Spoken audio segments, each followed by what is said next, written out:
Yes sir. तो हम लोगों ने कल जो पढ़ा था और जो उसके पहले पढ़ा था, तो एक बात बता दीजिए। कुसुम जी हैं? सर। हाँ जी, हम लोगों ने कल जो पढ़ा था, तो उसमें ये बता दीजिए, श्रुति साहित्य था एक और एक स्मृति साहित्य था, दोनों में बेसिक डिफरेंस क्या था? श्रुति साहित्य तो जो सुनकर याद किए जाते थे। हाँ जी। और और स्मृति जो होते जो हमारे जो है, जैसे इतिहास है आपका, जी। पुराण है, हाँ जी। वेद हैं, हाँ ये जी। सब जो है जो हमारी स्मृति में चले जाते हैं, मतलब मेमोरी में जो चले जाते हैं, ठीक उसको है, याद ठीक है। आता अच्छा, एक और डिफरेंस बता दीजिए इन दोनों में, फिर हम लोग आगे बढ़े। है।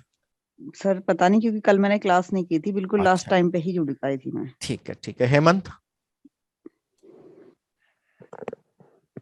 हेलो, नमस्ते भैया। हाँ, नमस्ते हेमंत। अभी कुसुम जी ने जो अंतर बताया, उसके अलावा एक और अंतर कोई दूसरा? अ, जो जो अभी मैम ने बताया है, उसके अलावा सर जो अंतर है वो यही है कि जो हमारे वैदिक साहित्य हैं, जो जो श्रुति साहित्य है, वो बेसिकली एक पीढ़ी दर पीढ़ी सर वो सुनकर ही बढ़ाए नहीं, गए ये हैं। तो सेम बात हो गई। कोई और? और सर मैं सर मैं बताऊं? बताऊं? हाँ, बताएं। सर, श्रुति साहित्य में तो सर ईश्वर ने जो ज्ञान प्रदान किया है और वो हाँ, जी। सुनकर पीढ़ी दर पीढ़ी आगे फॉरवर्ड होते जा रहा है। स्मृति हाँ, में जो रचना की है वो मनुष्य ने की है। बिल्कुल मनुष्य बिल्कुल, ने की यही है। यही सुनना था हमें। जो श्रुति साहित्य बेसिकली हम लोग बोलते हैं, वो जी सर। गॉड गिवन है, ईश्वर ने उनका ज्ञान उन ऋषियों को प्रदान किया, तो इसलिए इनको अपौरुषेय बोलते हैं। और जो जी। इस स्मृति साहित्य हैं, वो मनुष्य के द्वारा बनाए गए हैं, ऐसा माना जाता है। और इसीलिए बेसिक डिफरेंस ये भी है कि जो श्रुति साहित्य, उनको ज्यादा पवित्र माना जाता है ना। स्मृति चाहे साहित्य को उतना ज्यादा इंपॉर्टेंस पवित्रता के पॉइंट ऑफ व्यू से नहीं मिला हुआ है। ठीक है। जी ठीक है, जी सर। दीपांशु जी, एक चीज आप बता दीजिए।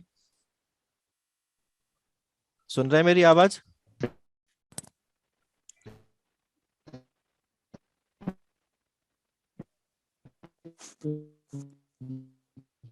प्रभाकर जी, अच्छा आप बताइए, जल्दी से बता दीजिए, फिर आगे बढ़े, बहुत पढ़ना है आज।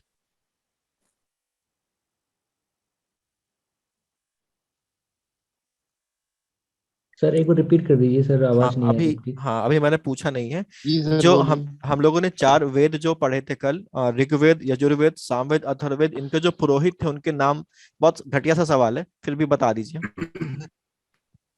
सर ऋग्वेद के जो उस पुरोहित थे सर, उसको वो बोलते थे सर, हम्म। होरोत करके सर उसका नाम है। ठीक है। और सर उसके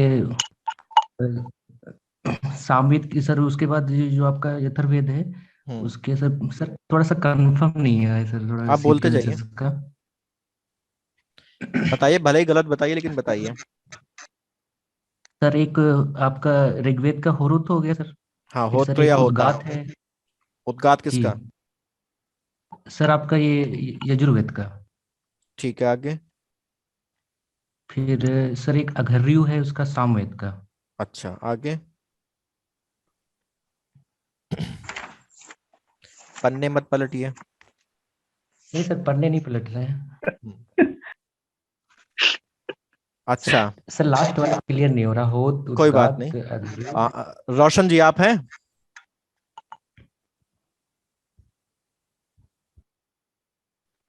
रोशन जी, ये आखिरी सवाल है, फिर आगे बढ़ते हैं। रोशन जी।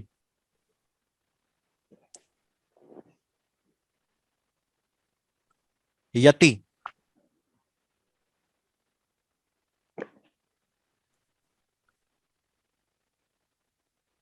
हेलो? हेलो। हाँ, यति अभी जो इन्होंने बताया, प्रभाकर जी ने, वो आपने सुना ना? जी सर। इन्होंने क्या गलत बताया? सर एक तो सामवेद के हैं, सामवेद के तो उद्गाता है, ठीक है। और यजुर्वेद के पुरोहित है अधर्वयु, ठीक है। और ऋग्वेद का होता, हम्म। और इसके अर्थवेद के ब्रह्मा। ठीक है, हाँ बिल्कुल शायद। सही। तो हमारे पास जो ओके। पुरोहित थे, ऋग्वेद के होता थे, यजुर्वेद के अर्धव्यु, और सामवेद के उद्गाता, और अथर्ववेद के ब्रह्मा। ठीक है। तो आ,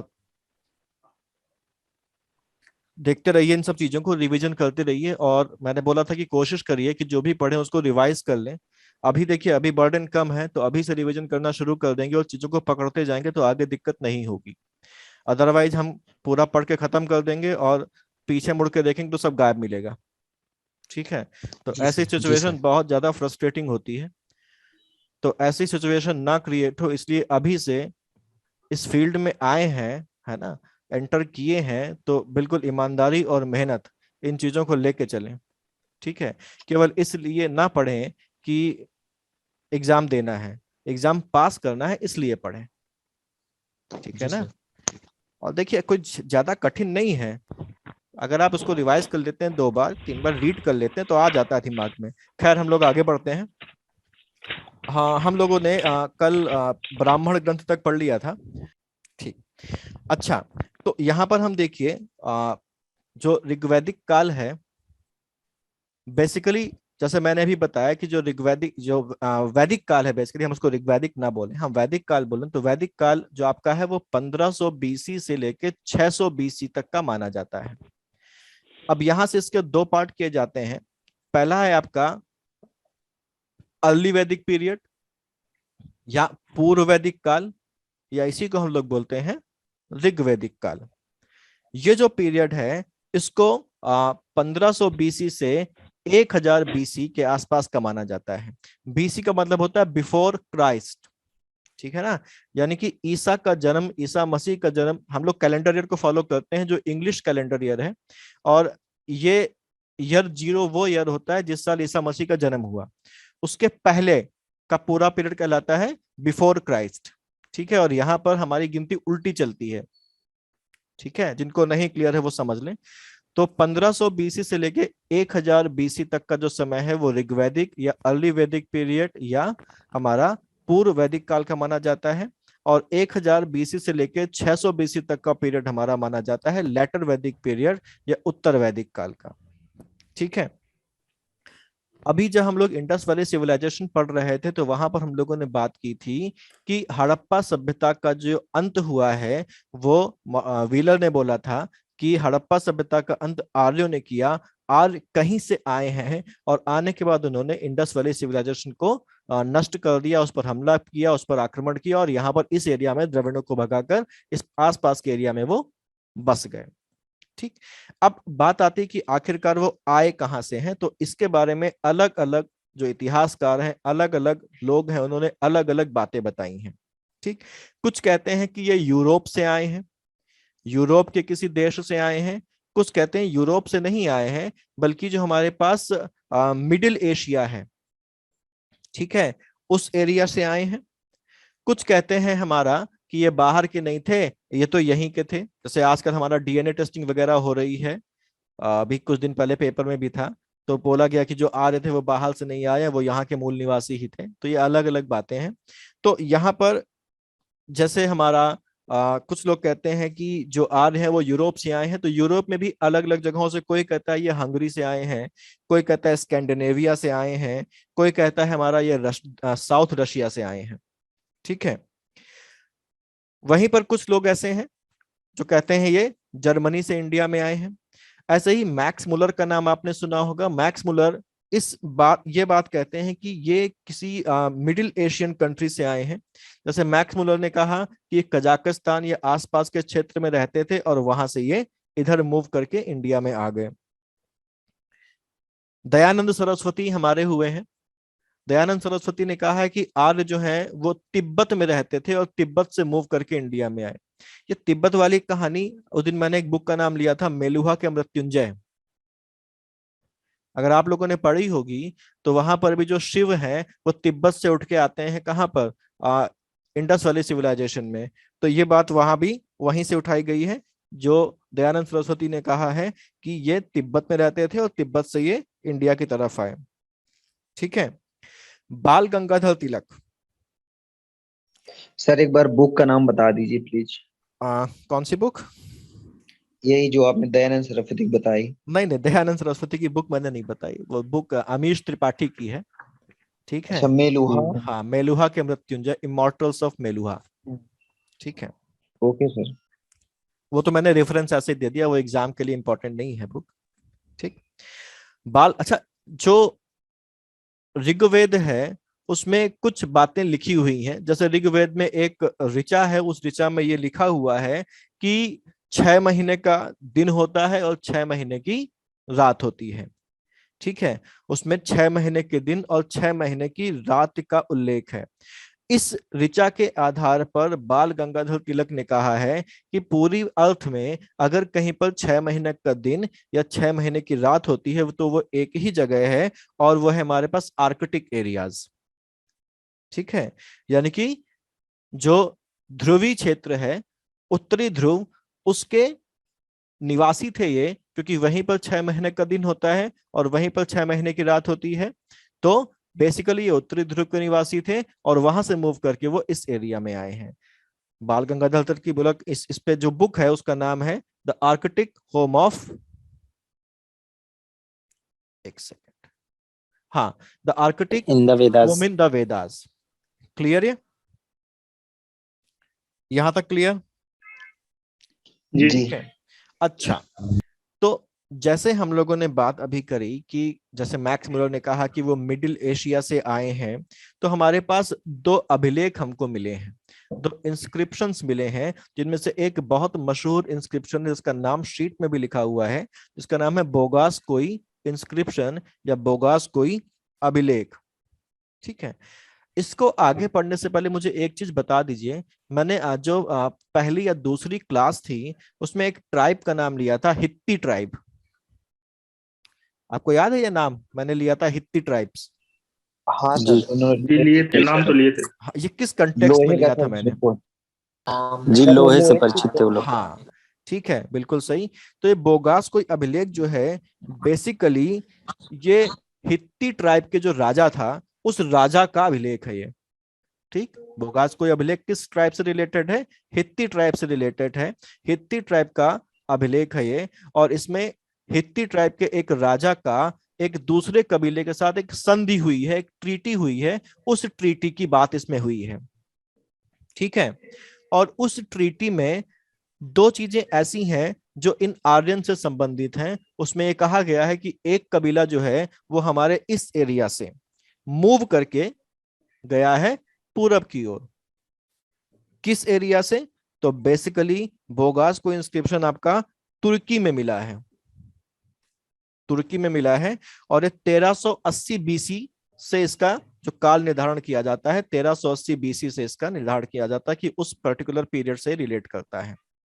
ठीक है, और इसमें वो जो संधि हुई है उस संधि में कुछ देवताओं को साक्षी माना गया है। ठीक है, उनका विटनेस बनाया गया है और उनको विटनेस बनाते हुए वो संधि करी गई है। कौन कौन से देवताओं के नाम उसमें हैं?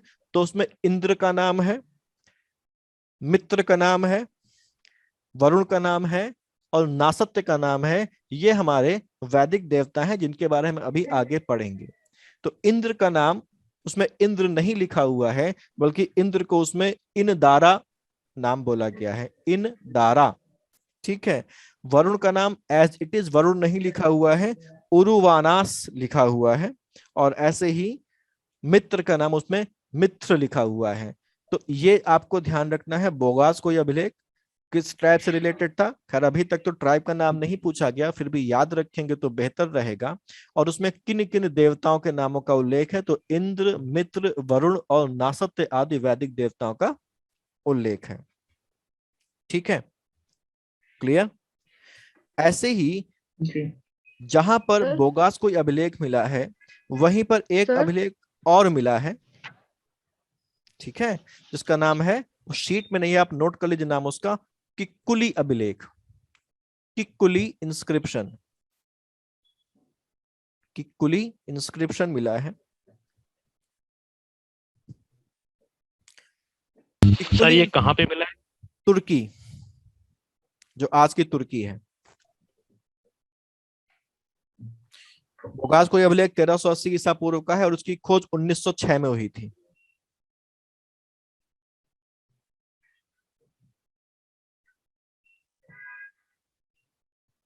ठीक है ना? सर खोज कब हुई थी? 1906। और सर ये किकुली अभिलेख की? किक्कुली अभिलेख की खोज का तो इसमें मुझे क्लियर नहीं है, क्योंकि ये उतना ज्यादा मशहूर अभिलेख नहीं है, लेकिन ये 1400 ईसा पूर्व का इसका काल निर्धारण हुआ है। तो इसका पीरियड जो है वो 14 बीसी का है, 1400 बीसी का, सॉरी 1400 बीसी का। ठीक है सर हाँ जी। ये जो आपने बताया है बोगाजाइकोई जो है, इसमें कौन सी जाति थी सर? इसमें ये हित्ती ट्राइब थी, हित्ती ट्राइब का अभिलेख है ये, हित्ती। Hippie tribe, okay sir. हाँ जी। ठीक है, किक्कुली अभिलेख में बेसिकली क्या है, किक्कुली अभिलेख में कुछ वैदिक राजाओं के नाम हैं।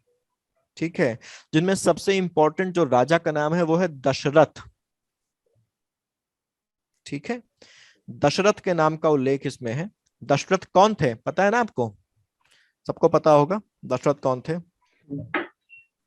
ठीक है, तो ये हमारे पास बेसिकली कहां से आर्य आए हैं उनकी हम लोगों ने बात की। ठीक, अब बात करते हैं कि जो आर्य था उनका जो एरिया था, किस एरिया में वो बसे हुए हैं।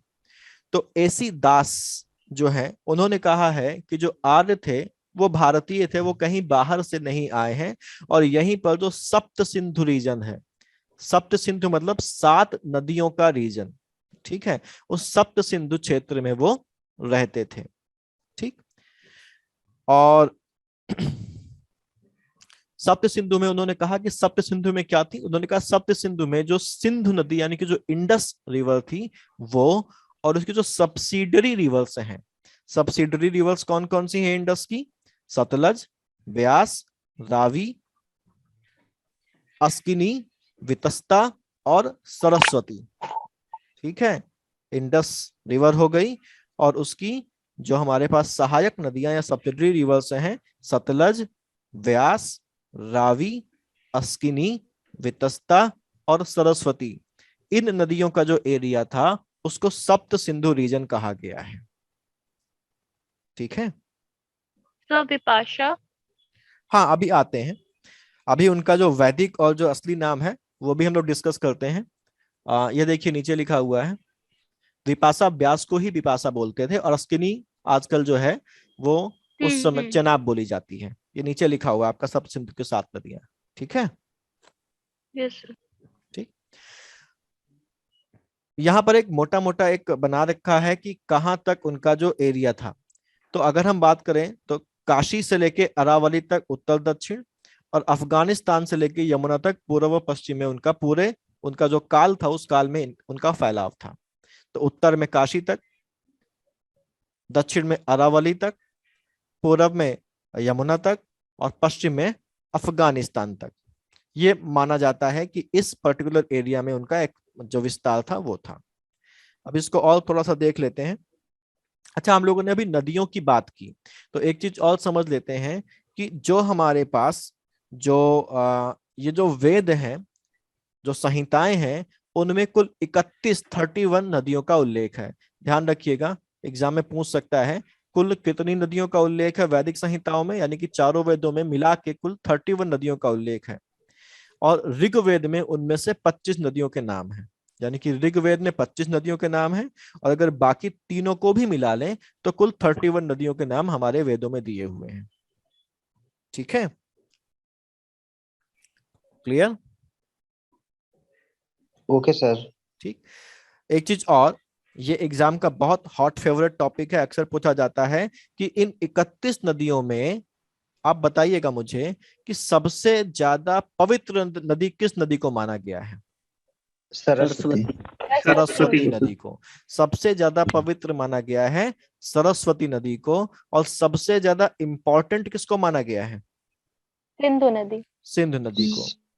ठीक है, सरस्वती नदी को सबसे पवित्र माना गया है, और सबसे जो इंपॉर्टेंट नदी है वो सिंधु नदी को माना गया है।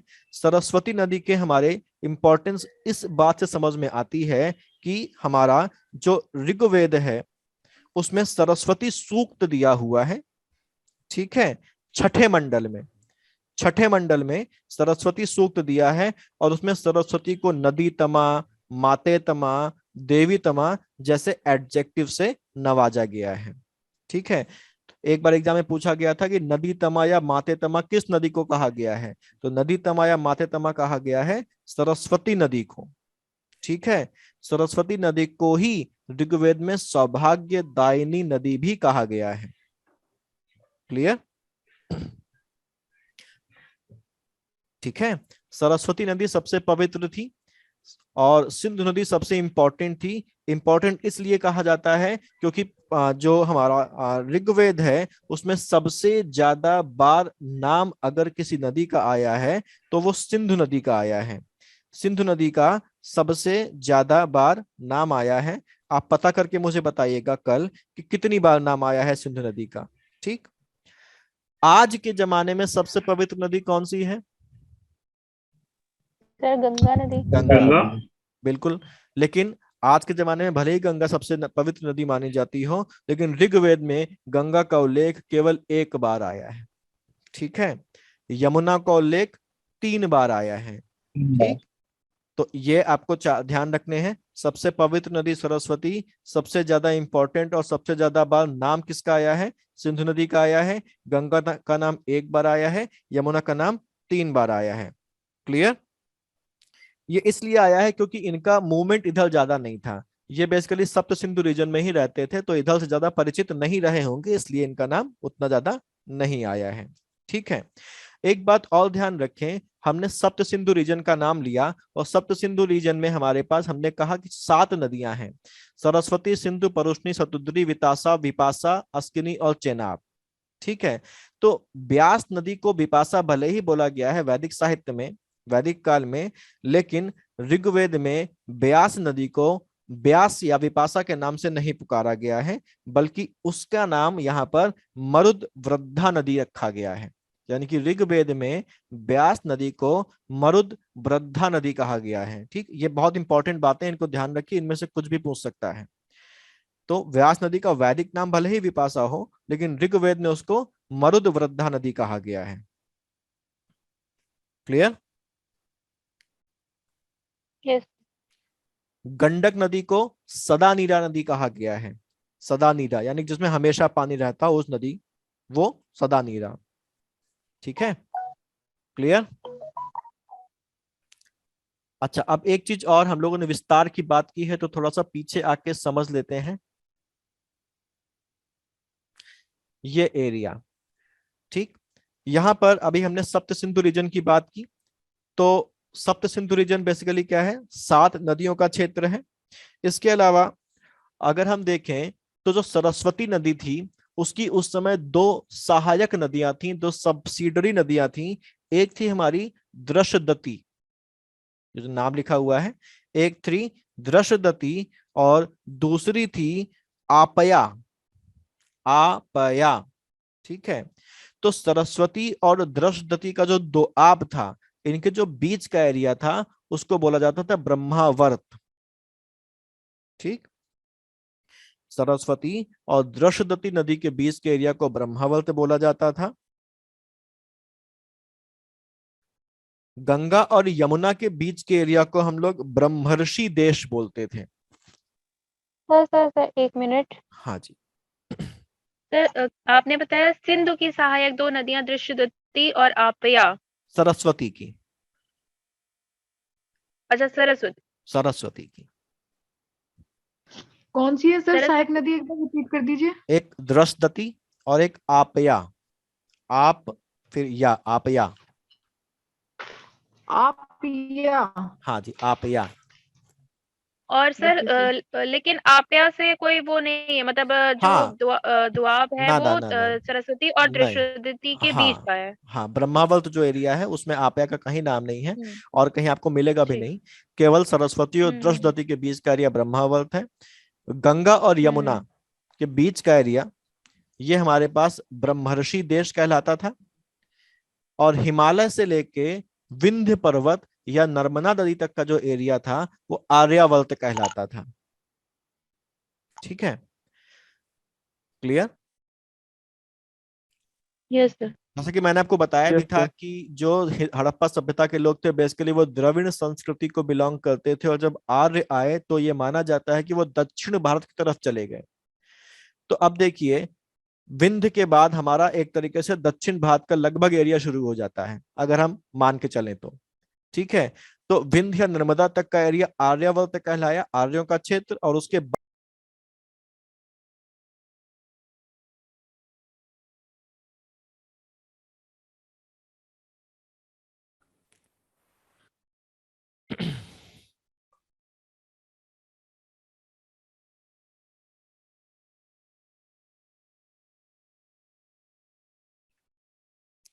ठीक है ना, तो ये आपको क्लियर हो गया कि कौन सा एरिया क्या था।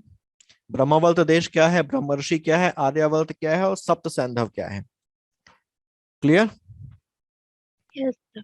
ठीक है, अब हम लोग बात कर लेते हैं ऋग्वैदिक काल और उत्तर वैदिक काल की। तो जैसा मैंने आपको ये बताया कि जो वैदिक काल को दो पार्ट में बांटा गया है। अर्ली वैदिक पीरियड यानी कि ऋग्वैदिक काल या पूर्व वैदिक काल, वो हमारे पास 1500 से 1000 बीसी तक है। और लेटर वैदिक पीरियड 1000 से 600 बीसी तक है। इनको दो पार्ट में इसलिए बांटा गया है कि इन दोनों पीरियड्स में काफी ज्यादा अंतर देखने को मिलता है। ठीक है, अंतर क्या है? तो सबसे पहला तो अंतर ये है कि ऋग्वैदिक पीरियड में जो आर्यों का जो निवास था, जो एरिया था, वो हमारे पास केवल सप्त सिंधु एरिया में था। और उत्तर वैदिक काल में इनका एक्सटेंशन हुआ है और एक गंगा नदी के मैदान तक इनका विस्तार हो गया है। यानी कि ऋग्वैदिक काल में आर्य केवल सप्त सिंधु एरिया में थे और उत्तर वैदिक काल में ये गंगा के मैदान तक पहुंच गए थे, पूर्व की ओर बढ़ते हुए। ठीक है, अब यहां पर हम जरा राजनीतिक व्यवस्था समझ लेते हैं। तो यहां पर बेसिकली राजतंत्र माना जाता है कि प्रचलित था। खैर यहां पर भी विवाद है, कुछ लोग कहते हैं राजतंत्र प्रचलित था, कुछ कहते हैं नहीं प्रचलित था, लेकिन हम ये मान के चलेंगे राजतंत्र प्रचलित था। ठीक है, जो यहाँ पर पूरा आर्यन समाज जो था वो कई छोटे छोटे कबीलों में बटा हुआ था। ठीक है, उन कबीलों को जन बोला जाता था। क्या बोला जाता था? जन बोला जाता था। और जो ऋग्वेद है उसमें 30 प्रकार के इन जनजातियों का उल्लेख किया गया है। ठीक है, 30 प्रकार की जनजातियों का उल्लेख किया गया है। और अभी हम लोग 10 राजन युद्ध पढ़ेंगे तो उसमें देखेंगे कि ये जनजातियां कौन कौन सी थी। ठीक है, जिनमें 30 में से 5 जो थी वो सबसे इंपॉर्टेंट है, उनके नाम ध्यान रखिए, अक्सर एग्जाम में पूछता है। अनु, द्रहु, यदु, पुरु और तुर्वस, ये 5 सबसे इंपॉर्टेंट जन हमारे पास थे। अनु, सर एक द्रहु, बार और रिपीट कर दीजिए। ये एग्जाम में पूछा गया सवाल है, ध्यान रखिएगा। अनु या अड़ु, द्रहु, यदु, पुरु और तुर्वस। अनु, द्रहु, यदु, पुरु और तुर्वस, इन पांचों को, ये सबसे इंपॉर्टेंट 5 जन थे हमारे, इनको मिला के हम इनको पंच जन या पंच मानुष के नाम से जाना जाता था। ठीक है, जो 2 सबसे शक्तिशाली कबीले या जन थे वो हमारे पास एक पुरु था और दूसरा भरत था। एक पुरु था और दूसरा भरत था। पुरु और भरत 2 सबसे शक्तिशाली जन थे। जो राजा सुदास का नाम अभी आगे आएगा, वो राजा सुदास भरत जन के ही राजा थे। ठीक है, जो जन का हेड होता था उसको अधिपति या राजा बोला जाता था। उसको राजजनस्य, गोपजनस्य या पुराम भेत्ता भी कहते थे। जन का जो हेड होता था वो राजा माना जाता था, उसको राजजनस्य, गोपजनस्य या पुराम भेत्ता कहा जाता था। दूसरी बात जो है कि अर्ली वैदिक पीरियड में राजाओं सर वो तीनों नाम एक बार रिपीट कर दीजिए। कौन से? राजजनस्य, गोपजनस्य और जन के मुखिया। हाँ, राजजनस्य, गोपजनस्य और पुराम भेत्ता। पुराम भेत्ता। हाँ, पुराम भेत्ता मतलब किलों को नष्ट करने वाला। ठीक है, यहाँ पर एक बात ध्यान रखने वाली है कि अर्ली वैदिक पीरियड में हमारे पास जमीन इंपॉर्टेंट नहीं थी, बल्कि जो पशु थे, बेसिकली जो गाय थी, गाय की इंपॉर्टेंस थी। और जो भी युद्ध होते थे वो युद्ध गायों को पाने के लिए होते थे, पशुओं पर कब्जा करने के लिए होते थे। ठीक है, तो यहाँ पर पशु ज्यादा इंपॉर्टेंट थे, गाय ज्यादा इंपॉर्टेंट थी, क्योंकि यहाँ पर बेसिकली जो अर्थव्यवस्था थी वो पशुपालन को ज्यादा इंपॉर्टेंस देती थी। जिसके पास जितनी ज्यादा गाय होती थी, जिसके पास जितने ज्यादा पशु होते थे, उसको उतना ही इंपॉर्टेंट माना जाता था, क्योंकि मुख्य संपत्ति पशुओं को माना जाता था या गाय को माना जाता था। ठीक है, यस सर। तो सबसे बड़ी इकाई हमारे पास जन होती थी। जन के लिए कहीं कहीं राष्ट्र शब्द का भी इस्तेमाल हमको मिलता है। और सबसे छोटी जो इकाई होती थी वो परिवार होता था। ठीक है, परिवार होता था। परिवार को ही कुल भी कहा जाता था। ठीक, तो सबसे छोटी इकाई परिवार था, परिवार को ही कुल बोला जाता था। और एक बहुत इंपॉर्टेंट चीज यहां पर है कि कुल या परिवार का जो हेड होता था, ठीक है, फैमिली का हेड या परिवार का हेड या कुल का हेड, उसको कुलप्पा बोला जाता था। ठीक है, कुलप या कुलपा बोला जाता था। ठीक है ना, जैसे हम लोग बोलते हैं कि परिवार का हेड, क्योंकि पितृ सत्तात्मक चल रहा है आजकल सब जगह, तो पिता माना जाता है। तो इस तरीके से उस समय उसको क्या बोलते थे, परिवार के हेड को कुलप या कुलपा बोलते थे। ठीक है, अब क्योंकि कबीले थे तो कई सारे लोग एक जगह रहते थे, कई सारे परिवार एक जगह रहते थे, तो कई सारे परिवार जो एक जगह पाए जाते थे, उनसे मिलके गांव बनता था या ग्राम बनता था। तो सबसे छोटी इकाई कुल या परिवार, कई सारे कुल या परिवारों का जो ग्रुप हो गया उसको ग्राम बोला गया। ग्राम का जो हेड था या ग्राम का जो मुखिया था उसको ग्रामणी कहा जाता था। ग्राम का मुखिया ग्रामणी कहा जाता था। जो ग्रामणी होता था वो नागरिक और सैनिक दोनों तरीकों की सेवाएं प्रदान करता था। ठीक है, ग्राम से जो ऊपर होता था, कई सारे ग्रामों को जब मिला लेते थे तो बनता था विश्व। ठीक है, कई सारे गांवों को मिला के बनता था या ग्रामों को मिला के बनता था विश्व। और विश्व का हेड जो होता था उसको विश्वपति बोलते थे। ठीक है, जहर वाला विष वाली स्पेलिंग मत लिखिएगा। ठीक है, विष में शाह से शलगम वाला शाह होगा। ठीक है, तो सबसे छोटा परिवार या कुल, उसके ऊपर ग्राम आ गया, ग्राम का हेड ग्रामणी हो गया, ग्राम के ऊपर आ गया विष, विष का हेड हो गया विश्वपति। और कई सारे विश्व को मिला के बनता था हमारे पास जन, और जन का हेड होता था राजा। क्लियर? ठीक है, अब यहां पर हम लोगों ने कल भी बात की थी, आज एक बार और देख लेते हैं कि ऋग्वेद के 7वें मंडल में दश राजन युद्ध का वर्णन है। ये इंपॉर्टेंट है, ये कई अक्सर एग्जाम में पूछ लेता है इस युद्ध के बारे में। दश राजन युद्ध का वर्णन है। 10 राजन युद्ध हमारे पास बेसिकली एक तरफ 10 कबीले थे और एक तरफ राजा सुदास थे। राजा सुदास और 10 कबीलों के बीच में युद्ध होता है। यह युद्ध बेसिकली रावी नदी के किनारे हुआ था, और रावी का जो वैदिक नाम है वो है परुष्णी। तो रावी नाम भी आ सकता है कि किस नदी किनारे हुआ था, और परुष्णी नाम भी आ सकता है किस नदी किनारे हुआ था। तो रावी बोले परुष्णी बोले, एक ही बात है। ठीक है, तो यहां पर एक साइड का जो हेड, जो नेतृत्व कर रहे थे, वो भरत कबीले के राजा सुदास कर रहे थे, और जो दूसरे साइड का नेतृत्व कर रहे थे वो पुरु कर रहे थे।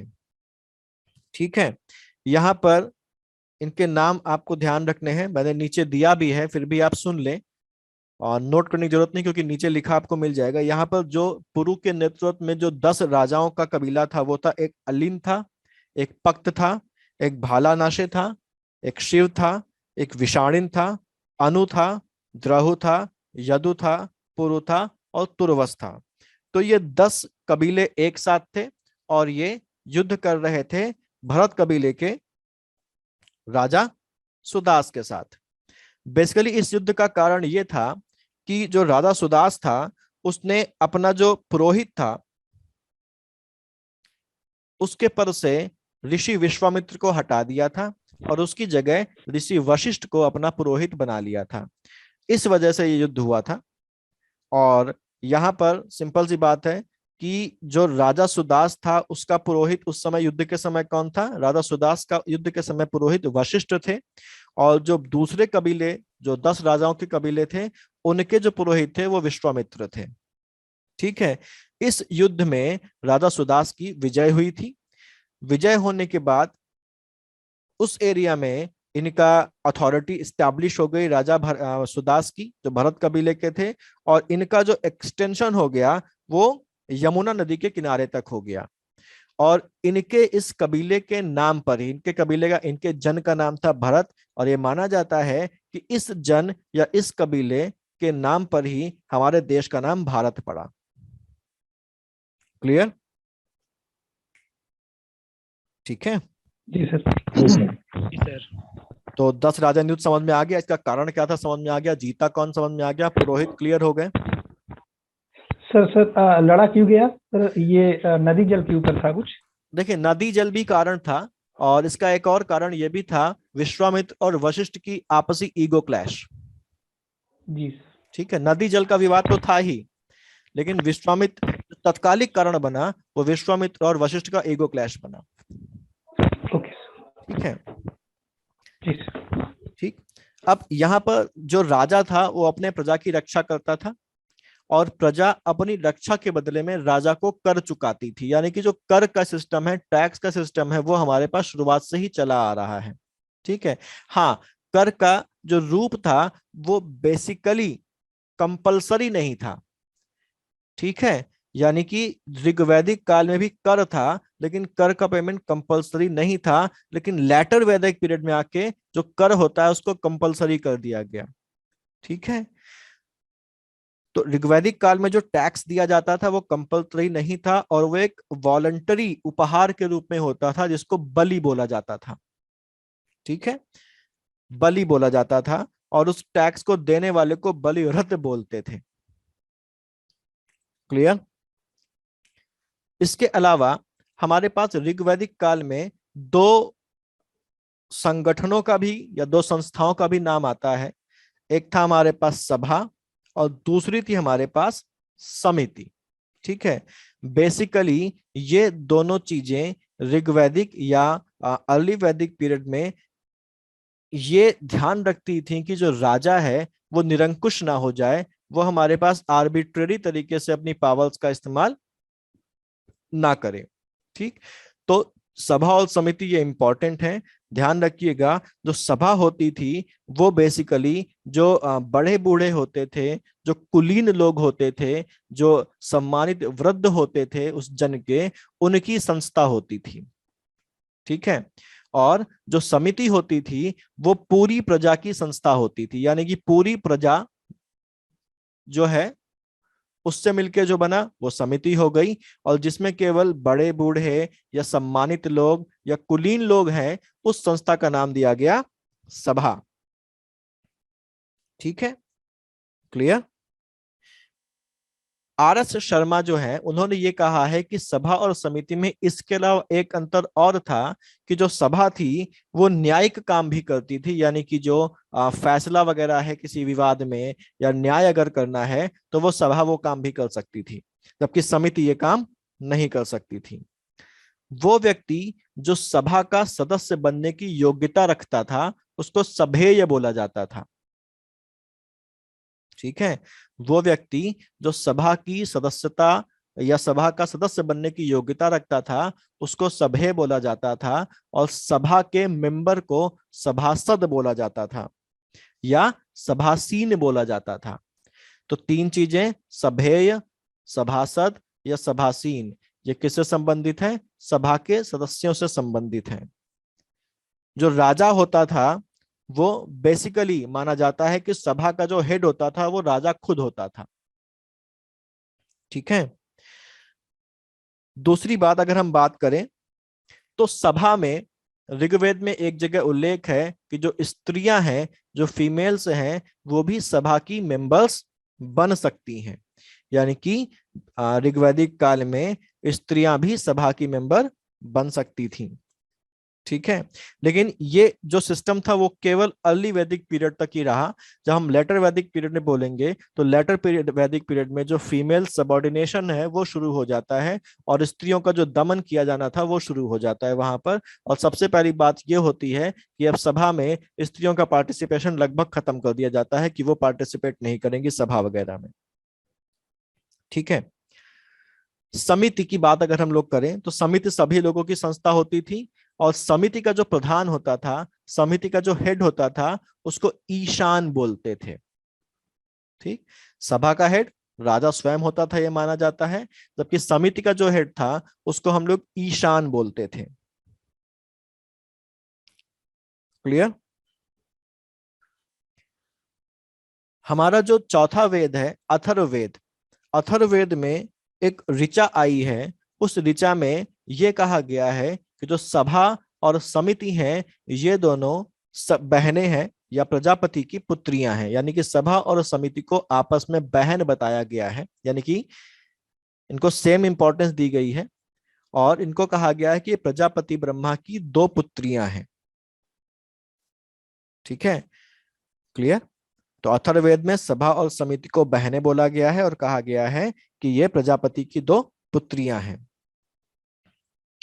एक और इंपॉर्टेंट चीज ध्यान रखिए कि राजतंत्र तो था, ठीक है, यानी कि राजा तो होता था ऋग्वैदिक काल में या अर्ली वैदिक पीरियड में, लेकिन राजा वंशानुगत नहीं होता था। ठीक। राजा का निर्वाचन होता था और समिति जो होती थी वो राजा को चुनती थी और उसके द्वारा चुना व्यक्ति ही राजा होता था। ठीक है। तो राजतंत्र था, लेकिन राजतंत्र वंशानुगत नहीं था कि राजा का बेटा ही राजा बनेगा, ऐसा नहीं था, समिति राजा चुनती थी। ठीक है। एक और संस्था का नाम यहां पर हमको मिलता है, एक सभा हो गई, एक समिति हो गई, और एक तीसरी और संस्था का नाम मिलता है जिसका नाम आप केवल ध्यान रखिए, उसका नाम है विदथ। विदथ नाम की एक और संस्था का नाम हमको मिलता है, जिसके बारे में कहा जाता है कि ये इनकी आर्यों की सबसे पुरानी संस्था थी या सबसे पुरानी सभा थी। ठीक। कुछ बेसिक से फैक्चुअल टर्म्स है उनको ध्यान रखिए। जैसे ऋग्वेद में पुरोहित, सेनानी और ग्रामणी जैसे नाम हमको मिलते हैं। तो पुरोहित आप जानते हैं क्या होता है। ठीक है। पुरोहित को सबसे इंपॉर्टेंट माना जाता था और ये पूजा पाठ के काम तो जो था कर्मकांड वगैरह तो करवाता ही था। अगर कोई युद्ध होता था तो वो उस युद्ध में राजा के साथ जाता था। ठीक है। पुरोहित युद्ध में राजा के साथ जाता था। क्यों जाता होगा?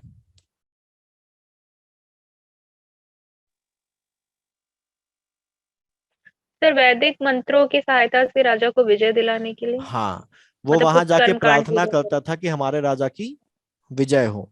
ठीक विजय है। हो। ठीक है। वो प्रार्थना करता था देवताओं से कि तुम राजा से कहते तुम युद्ध करो, हम पीछे से प्रार्थना बना के सपोर्ट कर रहे हैं तुमको।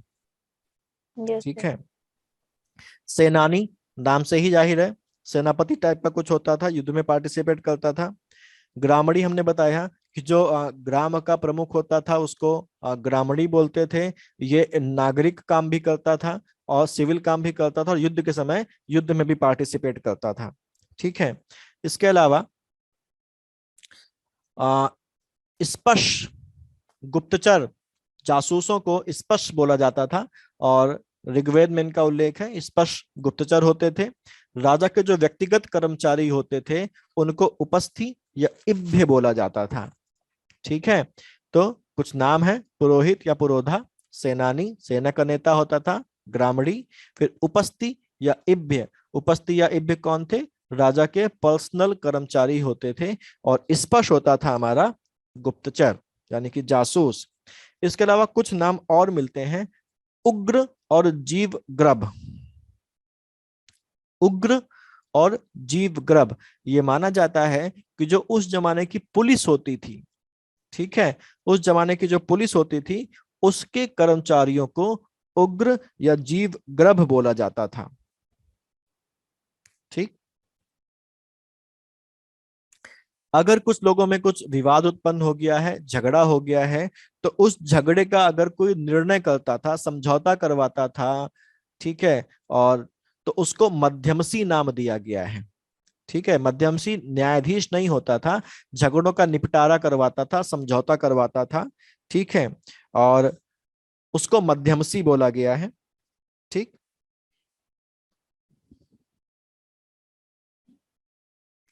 यहां तक कोई डाउट? No sir. ठीक, नो सर। अगली बात यहाँ पर हमारे पास आती, तो ये हमारे पास बेसिकली जो इनकी राजनीतिक अवस्था थी उत्तर ये अर्ली वैदिक पीरियड की, वो हो जाती है। अब यहाँ पर समाज की बात करते हैं, तो हमने कुछ समय बताया था आपको पहले कि बेसिकली कबीलाई समाज था, ट्राइब्स थी, एक जगह से दूसरी जगह घूमा करते थे। इंडस वैली सिविलाइजेशन में और जो हमारे पास वैदिक पीरियड है, इसमें बेसिकली अंतर यह है कि जो इंडस वैली वाले लोग थे वो व्यापारिक सभ्यता थी, कृषि का काम भी करते थे, सरप्लस इकोनॉमी थी। ये जो सभ्यता थी ये ग्रामीण सभ्यता थी। ठीक है, कबीलाई सभ्यता थी, बेसिकली इनका काम पशुपालन और खेती था। लेकिन अर्ली वैदिक पीरियड में पशुपालन की ज्यादा इंपॉर्टेंस थी, कृषि को कम इंपॉर्टेंस दी जाती थी। तो क्योंकि कृषि को कम इंपॉर्टेंस देते थे, इसलिए ऐसा कोई इनके पीछे एक वो नहीं होता था कि एक जगह टिक कर रहे हैं। ठीक है, तो ये एक जगह से दूसरी जगह घूमा करते थे, सेमी नोमैडिक थे, एक जगह रुक गए, कुछ समय बाद मूव करके कहीं और चले गए। ठीक है, तो बेसिकली पशुपालन यहाँ पर ज्यादा इंपॉर्टेंस रखता था। दूसरी बात यह है कि यहाँ पर हमारे पास वर्ण व्यवस्था उतनी ज्यादा नहीं थी। ठीक है, यहाँ पर बेसिकली आपके काम के आधार पर विभाजन था, कर्म के आधार पर विभाजन था। ऋग्वेद में एक हमारे पास नवा मंडल है, उस नवे मंडल में ऋग्वेद में अंगिरस ऋषि ने कहा है कि मैं कवि हूं, मेरा पिता वैद्य है और मेरी माता अन्न पीसने वाली है। हाँ जी सर, 8वें मंडल या सर 9वें मंडल? सोम को है 9वें। ये अंगिरस ऋषि वाली बात जो मैं बता रहा हूँ नवे मंडल में है सर। लेकिन नोट्स में सर उसमें लिखा हुआ है कि 8वें मंडल में कण्व और अंगिरस है। कण्व और अंगिरस ने उसकी रचना करी है। अच्छा सर। ठीक है, ओके तो ये जो ऋचा है, ये ऋचा नवे मंडल में है जिसकी मैं बात करता हूँ। Okay sir. ठीक है, तो वो एक अलग बात है और ये एक अलग बात है। ठीक है, नवे मंडल में अंगिरस ऋषि को ये कहते हुए कहा गया है कि मैं कवि हूं और मेरा पिता वैद्य है और मेरी माता अन्न पीसने वाली है। तो यहाँ पर ये बताया गया कि एक ही परिवार में अलग अलग लोग अलग अलग काम करते थे। ठीक है, यानी कि जैसे बाद में हो गया कि एक काम अनुवांशिक हो गया। ठीक है, तो वैसा यहाँ पर नहीं था, कोई भी व्यवसाय ऋग्वैदिक काल में अनुवांशिक नहीं था, जिस आदमी को जिसमें इंटरेस्ट हो वो आदमी वो काम कर सकता था। क्लियर? अगली बात यहां पर है हमारे पास, जैसे यहां पर लिखा भी हुआ है, समाज वर्गों में विभाजित था और वर्ग में विभाजित किस आधार पर था? काम के हिसाब से विभाजित था। और क्योंकि यानी कि क्लास डिवीजन था, यहां पर कास्ट डिवीजन नहीं था। समझ ना मेरी बात को?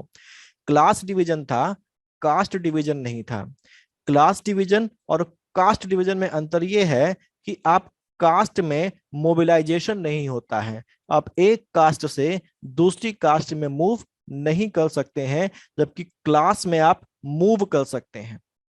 ठीक है, आप जो काम कर रहे हैं आप उसको छोड़ के दूसरा काम करने लगे तो आप दूसरी क्लास में चले जाते हैं। ठीक है, तो यहां पर क्लास मोबिलिटी थी ऋग्वैदिक काल में, क्योंकि जो समाज था वो कास्ट में नहीं था बल्कि क्लासेस में डिवाइडेड था। ठीक, अगली बात यह है कि ऋग्वैदिक काल में और ऋग्वेद में ही दासों का वर्णन है। ठीक है, दास प्रथा का वर्णन यहां पर है। दासों को बेसिकली क्या था, युद्ध में अगर हम किसी को जीत जाते थे तो हम उसको दास बना के रख सकते थे वहां के लोगों को, और ये बेसिकली अपने मालिक की निजी संपत्ति की तरह होते थे और वो इनसे जो भी काम चाहे वो करवा सकते थे। ठीक है, स्त्रियों की बात करें अगर, तो स्त्रियों को मैंने आपको कल भी बताया था कि स्त्रियों को उच्च स्थान प्राप्त था। कई जगह लिखा मिलता है कि ऋग्वैदिक काल में या अर्ली वैदिक काल में लोग देवियों की तरह स्त्रियों की पूजा करते थे। कई सारी स्त्रियां ऐसी हुई हैं जिन्होंने जो ऋग्वेद की कई सारी ऋचाओं की रचना करी है। मैंने आपको नाम भी बताए थे, 2-3 नाम बताइए जरा कोई। सर अपाला, अपाला, अल्लाह, घोषा, घोषा, विस्तारा, लोपामुद्रा। हाँ, अपाला, घोषा, लोपामुद्रा, ये हमारे कुछ इंपॉर्टेंट नाम हैं।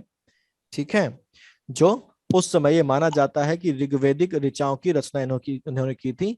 ये हमारे पास कुछ विदुषी स्त्रियां थी। ठीक है, यानी कि स्त्रियों को समाज में एक सम्मानजनक स्थान प्राप्त था। दूसरी बात यह है कि एक पत्नी विवाह ज्यादा होता था। हाँ, कहीं कहीं कई जगह ये दिखा भी है कि बहुपत्नी विवाह भी मिला है, लेकिन एक पत्नी विवाह ज्यादा था। जो ऊंची क्लास के लोग होते थे, कुलीन वर्ग के लोग होते थे, बेसिकली वहां पर बहुपत्नी प्रथा मिली है, लेकिन जनरली हमको ये एविडेंसेस किसी भी उसमें नहीं मिले हैं कि सब जगह बहुपत्नी प्रथा थी। नॉर्मली एक पत्नी प्रथा होती थी।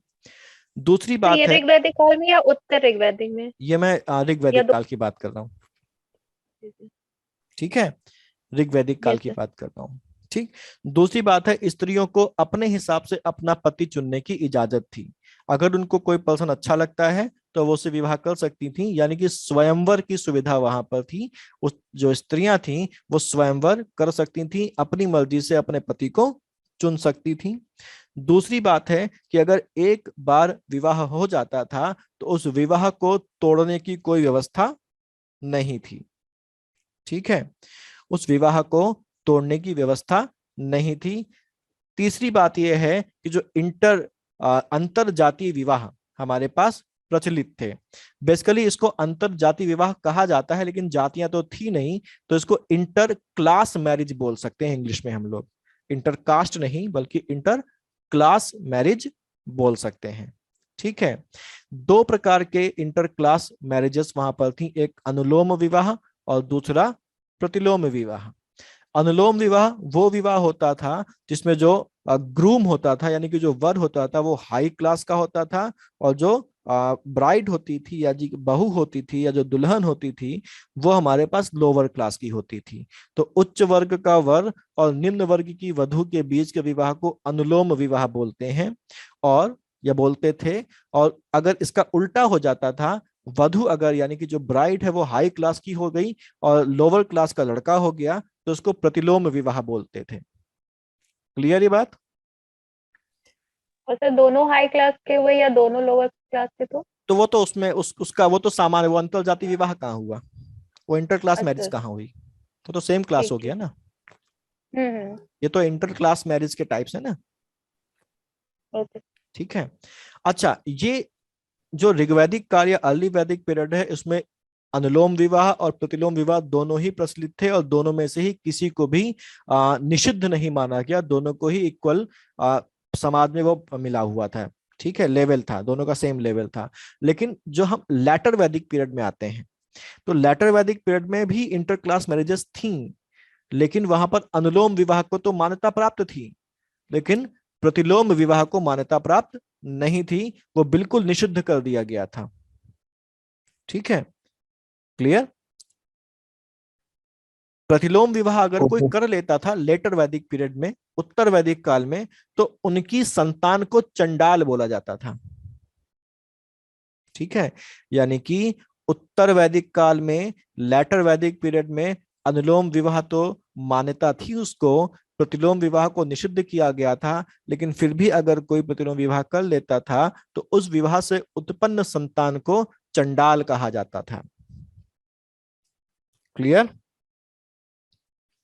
ठीक है, दूसरी बात यहां पर है, विवाह के समय जो विदाई के समय जो उपहार दिया जाता था या जो मटेरियल दिया जाता था उसको वहतु कहा जाता था।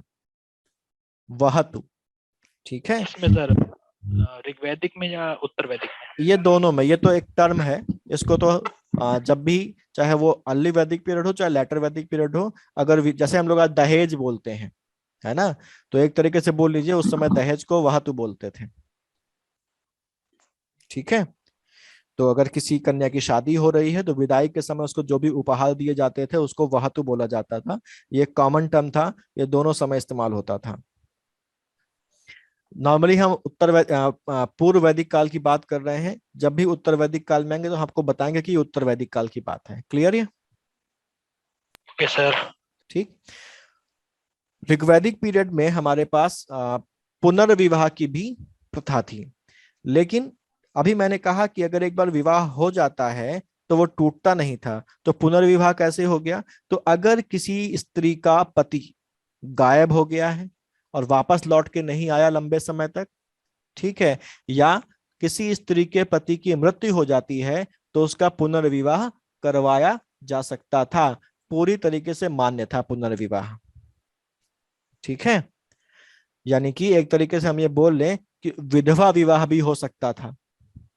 यानी कि पति की मृत्यु होने पर जो पुनर्विवाह किया जाता है वो क्या हो गया? वो विधवा विवाह है। यानी कि विधवा विवाह का ऋग्वैदिक काल में होता था, जो कि लेटर वैदिक काल में मना हो गया, उस पर रोक लगा दी गई। ठीक है, नियोग प्रथा भी प्रचलित थी। दूसरी बात, एक और इंपॉर्टेंट चीज है कि जो सती प्रथा है, सती प्रथा ऋग्वैदिक काल में केवल प्रतीकात्मक थी, एक सिंबॉलिक तरीके से होता था ऋग्वैदिक काल में। जबकि जब हम लेटर वैदिक काल में आते हैं तो जो सती प्रथा थी वो अपने रियल रूप में आ गई थी। सांकेतिक का मतलब क्या? सांकेतिक का मतलब यह है कि अगर किसी स्त्री के पति की मौत हो जाती थी तो वो स्त्री पति की चिता पर जाकर लेट जाती थी। ठीक है, उसके बाद उस स्त्री के परिवार वाले आते थे और उससे उठने की प्रार्थना करते थे कि तुम्हें चिता छोड़ के आ जाओ, सबको तुम्हारी जरूरत है, और वो चिता को छोड़ के वापस आ जाती थी। तो इस तरीके से ये एक तरीके से सांकेतिक था केवल। ठीक है ना, जैसे आप लोग अगर देखते होंगे, अगर किसी शादी को आपने देखा होगा तो ये भी आपने कुछ रस्में होती उसमें देखा होगा कि जब बारात जाने वाली होती है, ठीक है, तो जो लड़के की माँ होती है वो कुएं में पूजा करने जाती है, और वो एक तरीके का सांकेतिक रूप से अपने आप कहते हैं कि हम कुएं में कूद जाएंगे। तो लड़का कहता है कि नहीं, आपकी वही इंपॉर्टेंस रहेगी शादी के बाद भी जो पहले थी, इसलिए कुएं में मत कूदो। है ना, पता नहीं आप लोगों की तरफ होता है कि नहीं होता है, इधर तो होता है। होता है सर, होता है ना सर, होता है। हाँ, तो ऐसे ही वो भी सांकेतिक था, है ना, कि सती होने जा रहे हैं। लेकिन ये रियलिटी बन गया लेटर वैदिक पीरियड में। ठीक है, वास्तविकता में सती प्रथा शुरू हो गई लेटर वैदिक पीरियड में। ठीक है, जी सर। अच्छा, एक और, क्योंकि स्त्रियों को अपने हिसाब से जीवन जीने का अधिकार था, तो यहां पर स्त्रियों को यह भी अधिकार था कि वो आजीवन अविवाहित रहने का निर्णय ले सकती हैं। उनकी मर्जी है, जिससे चाहे उससे शादी कर लें, उनकी मर्जी है, अगर वो शादी नहीं करना चाहती हैं तो ना करें। तो ऐसी स्त्रियां या ऐसी कन्याएं जो आजीवन अविवाहित रहना चाहती थीं या आजीवन अविवाहित रहती थीं, उनको अमाजू कहा जाता था। अमाजू, क्लियर?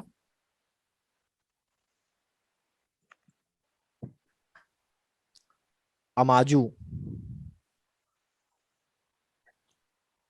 ठीक है।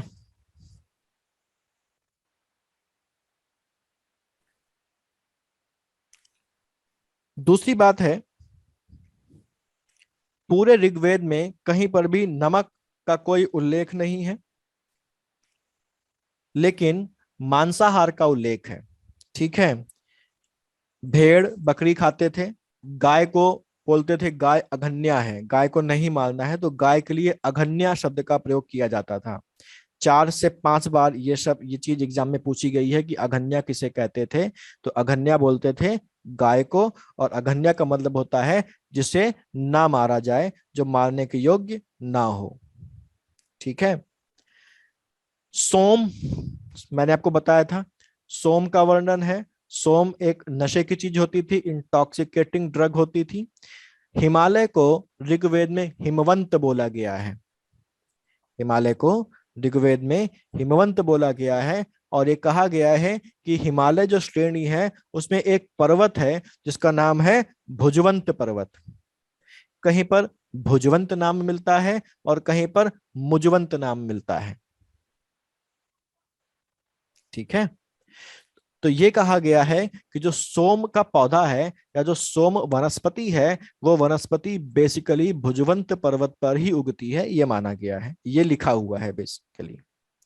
ठीक है, और ऋग्वेद का जो नवा मंडल है वो नवा मंडल पूरी तरीके से सोम को ही समर्पित है। ठीक है, नवे मंडल का एक नाम मैंने बताया था, ठीक है। नंदिनी आप बताएं उसका नाम क्या था? सर पवमान। पवमान, ठीक है। सोम को समर्पित है, पवमान बोलते हैं। सोम का किस पर्वत पर उल्लेख है कि किस पर्वत पर वो पाई जाती थी? भुजवंत मूंजवन। या मुजवंत पर्वत, ठीक है। और सोम के लिए 144 सूक्त हैं नवे मंडल में, ठीक है। दूसरी बात यह है कि ये अर्ली वैदिक पीरियड में कपड़ों की बुनाई भी होती थी और कपड़ों को रंगा भी जाता था। बुनाई और रंगने का काम बेसिकली स्त्रियां करती थी, ठीक है। कपड़ों को रंगने वाली स्त्रियों को रजयित्री कहा जाता था, ठीक। सर हाँ जी, सर सोम को 144 सूक्त। 144 सूक्त है सोम की स्तुति में नवे मंडल में ऋग्वेद के। लेकिन सर उसमें तो और 186 लिखा 186 हुआ है। दिया। शीट में उसको ठीक कर लीजिए, 144 कर लीजिए उसको। 144। हाँ जी, 144 कर लीजिए। Okay sir. सर कपड़ा बुनाई रंगाई वाली स्त्रियों को क्या कहते थे? कपड़े रंगने वाली स्त्रियों को रजयित्री बोला जाता था। रजयित्री, रजचित्री। यित्री या सर ये रंगाई करने वाले की महिलाओं को हाँ, रंगाई करने वाली महिलाओं को रजयित्री बोला जाता था। ये रजयित्री। हाँ जी। और सर बुनाई वाले अलग थे, मतलब बुनाई उनको वाली कुछ अलग और थी। कहते थे? बुनाई वाली को बेसिकली वाय या वायित्री बोलते थे। वायित्री। वायित्री या वाय, और भी नाम थे लेकिन ये ज्यादा मतलब मिलते हैं नाम, ओके। ठीक है। एक सवाल आया था अभी कुछ समय पहले, उष्णीय किसे कहते हैं? तो बेसिकली जो सर पे जो पगड़ी ऐसा ये लोग बांधते थे, सर पे बांधने वाला जो पगड़ी होती थी उसको उष्णीय कहा जाता था। उष्णीय।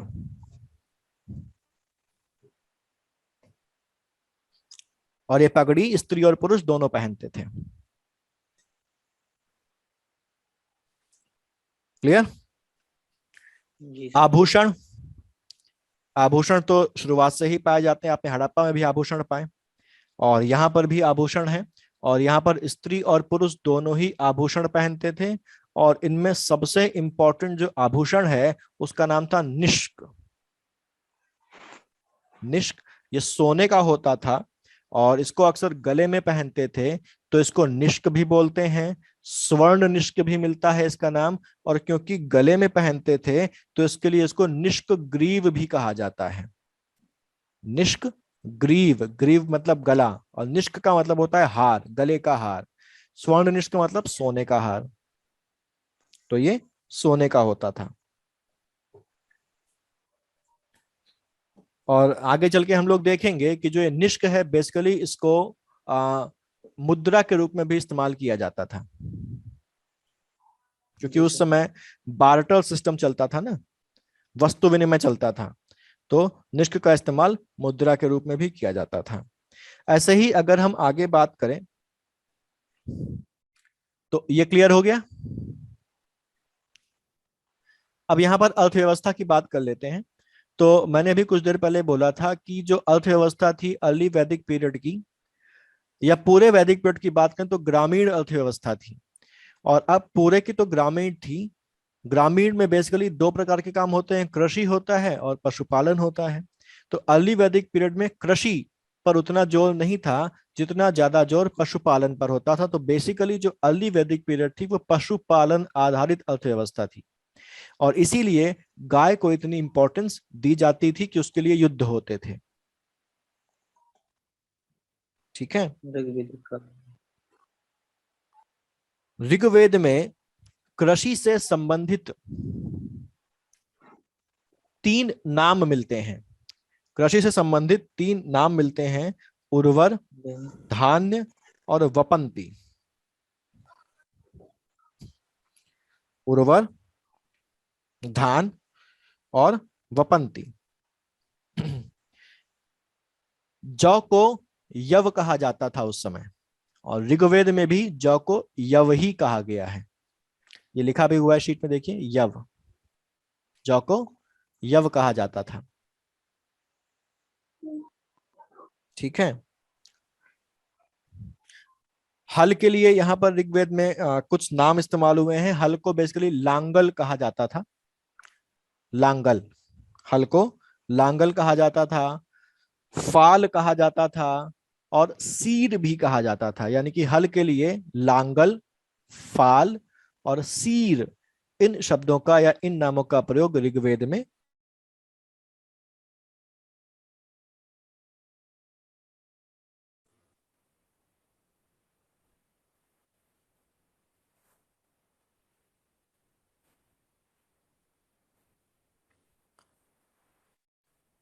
आवाज आ रही है?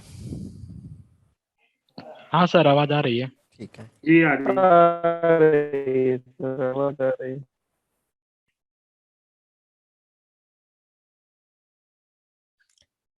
तो हल को लांगल, सीरी और फाल का, सीर या फाल कहा जाता था। सीता, सीता को अलग अलग समय पे अलग अलग उससे कहा गया है। और ऋग्वैदिक काल में हल को चलाने पर जो नाली बन जाती है ना, जो फरो बन जाती है एक, है ना, उसको सीता कहा जाता था। यानी कि हल के फाल से जुती हुई भूमि या हल से बनी हुई जो नाली है उसको सीता बोला जाता था। कुएं को अवत बोलते थे। कुएं को अवत बोलते थे। नहर को कुल्या बोलते थे। कुएं को अवत, नहर को कुल्या बोला जाता था। और गोबर की खाद को बोलते थे करीश या शक्रत। गोबर की खाद को करीश या शक्रत बोलते थे, शक्रत।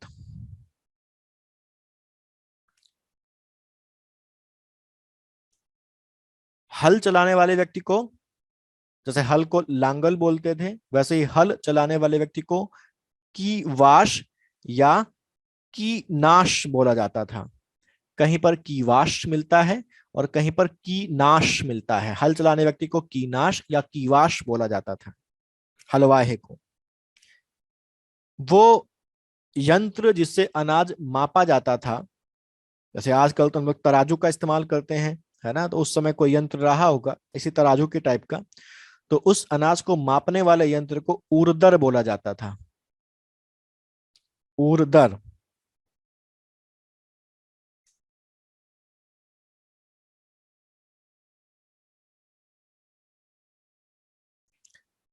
क्लियर?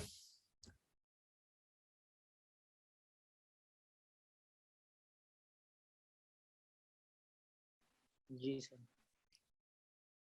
ठीक है। तो ये हमारे पास कृषि वाली अर्थव्यवस्था हो गई। अब देखिए बाकी हमारे पास अगर हम बात करें तो ऋग्वैदिक काल में जो व्यापार था, जो ट्रेड था या जो कॉमर्स और ट्रेड था, वो इतना ज्यादा डेवलप्ड नहीं था।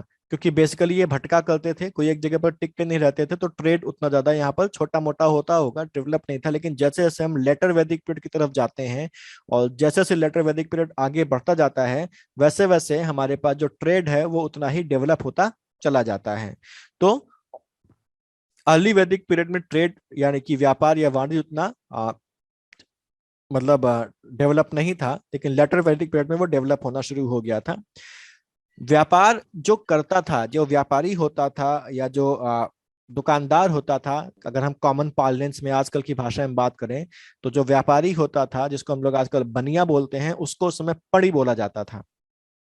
पड़ी। ठीक है, पड़ी बोला जाता था। पड़ी बेसिकली ये व्यापार भी करते थे और व्यापार के साथ साथ जो किसी को अगर पैसे की जरूरत होती थी या किसी को ऋण की जरूरत होती थी तो उसको लोन या ऋण वगैरह भी प्रोवाइड करते थे। लेकिन उस समय भी ये ब्याज बहुत ज्यादा लेते थे। ठीक है। और वो लेंडर या वो ऋणदाता जो बहुत ज्यादा ब्याज लेते थे उनको बेकनाट कहा जाता था। ये लिखा हुआ है, क्या बोलते थे? बेकनाट बोलते थे। ठीक है। पड़ी व्यापारियों को बोलते थे, ऋण भी देते थे ये, और वो ऋणदाता जो बहुत अधिक ब्याज लेते थे उनको बेकनाट बोला जाता है। ठीक है। जो व्यापार होता था बेसिकली, मुद्रा नहीं थी उस समय, करेंसी नहीं आई थी, तो वहां पर बेसिकली आजकल भी गांव में हम देखते हैं तो बार्टर सिस्टम चलता है। किसी बच्चे को कोई टॉफी या मिठाई लेनी होती है तो वो घर से थोड़ा सा गेहूं लेके चला जाता है, गेहूं दे देता है, बदले में जो चीज लेनी होती है वो लेके चला आता है। ये बार्टर सिस्टम है। और उस समय भी बेसिकली बार्टर सिस्टम के हिसाब से ही काम होता था। और यहाँ पर बार्टर के रूप में बेसिकली जो निष्क है, निष्क का अधिक यूज होता था। ठीक है, लेकिन निष्क जो थी वो मुद्रा नहीं थी। निष्क क्या था? निष्क एक स्वर्ण आभूषण था, गले का हार था, लेकिन यहाँ पर इसका इस्तेमाल हमारे पास लेन देन के लिए भी किया जाता था। यह हमारे पास मूल्य की इकाई कही जाती थी। ठीक है, अच्छा ये बताइए, क्या ऋग्वैदिक काल में लोहा आ गया था? क्या ये लोग लोहे से परिचित थे? नहीं। नहीं लोहे सर, से उत्तर वैदिक काल, उत्तर वैदिक काल अतरंजी में खेड़ा लोहे के से पास, परिचित हुए थे। 1000 BC में। हाँ जी, अतरंजी खेड़ा के पास लोहे के अवशेष मिले थे, हाँ अतरंजी खेड़ा के पास लोहे के अवशेष मिले हैं। तो यूपी यहाँ में। पर हाँ हल वगैरह भी वहां पर मिला है। ठीक है, जी सर। तो ऋग्वैदिक में काल में ये लोहे से परिचित नहीं थे। ठीक है, दूसरी बात अगर हम लोग बात करें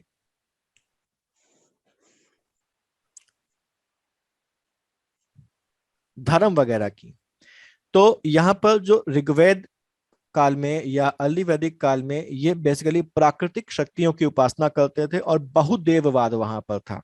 यानी कि पॉलीइथिज्म था वहां पर, ये कई देवताओं की पूजा करते थे और ये माना जाता है कि 33 कोटि देवता थे। यहाँ पर कोटि का मतलब करोड़ नहीं है, जैसा कि लोग बोलते हैं कि 33 करोड़ देवता थे, तो 33 करोड़ देवता नहीं थे बल्कि 33 प्रकार के देवता थे। ठीक है, ये 33 प्रकार के देवता थे। और बेसिकली हर देवता या अगर हम बोलें तो मोस्टली जो देवता थे वो किसी प्राकृतिक शक्ति को रिप्रेजेंट करते थे। इनका जो धार्मिक पूजा या कर्मकांड होता था उसका जो उद्देश्य था बेसिकली वो लौकिक था।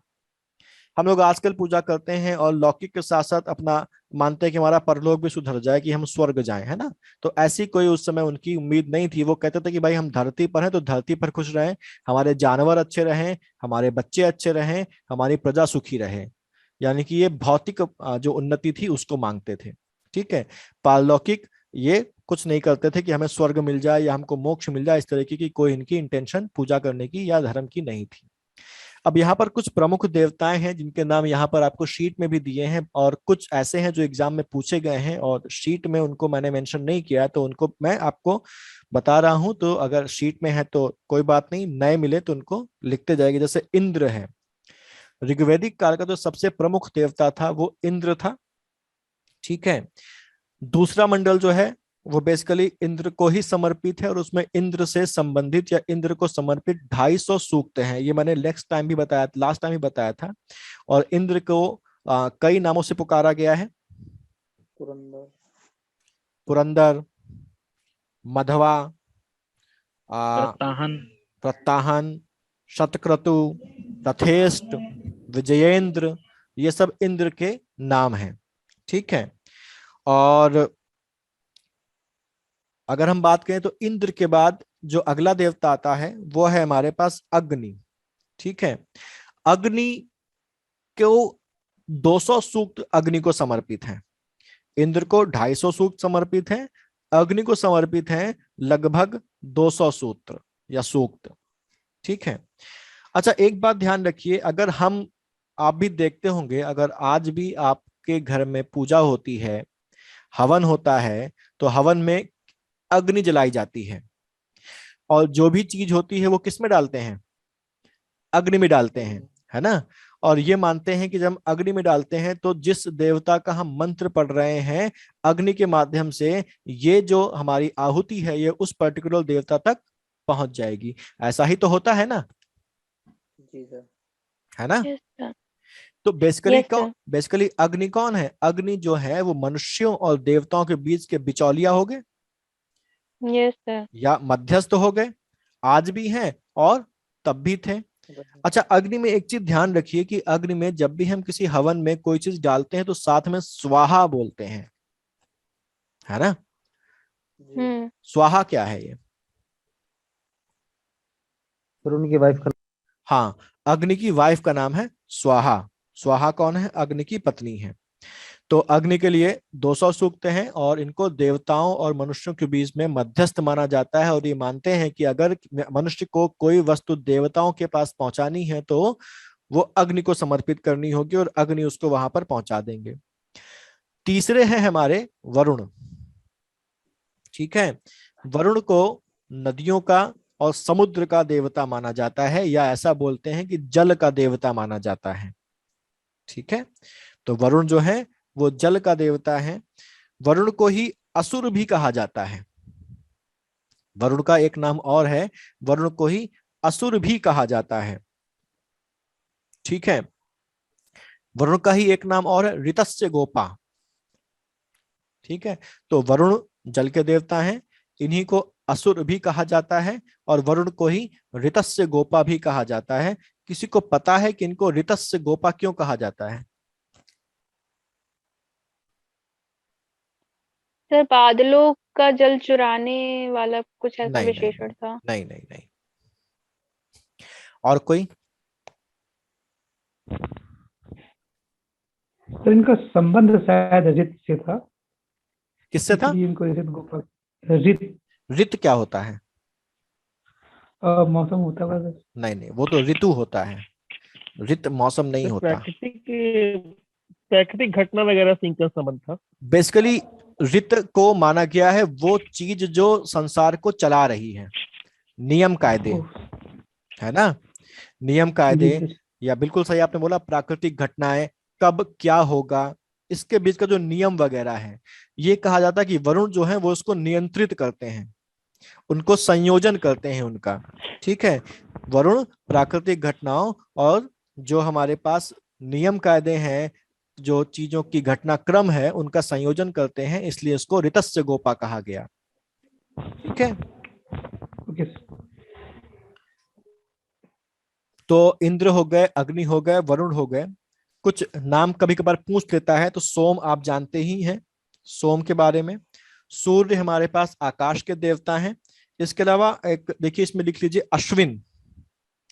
अश्विन एक नहीं है, अश्विन दो देवता हैं, जुड़वा हैं, और उनको कंबाइंडली अश्विन बोला जाता है।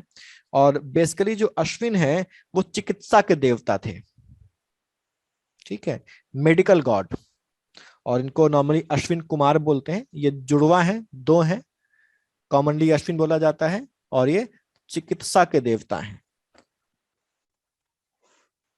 ठीक है, एक और, ये जो मैं अगला बोलने जा रहा हूं, ये 2 बार एग्जाम में पूछा गया है। टीसीएस में नहीं पूछा गया है, कहीं और पूछा गया है, यूपीएससी में शायद पूछा गया है एक बार। पूषण। पूषण, पूषण बेसिकली क्या थे? पशुओं के देवता थे। पशुओं के देवता को पूषण कहा जाता था।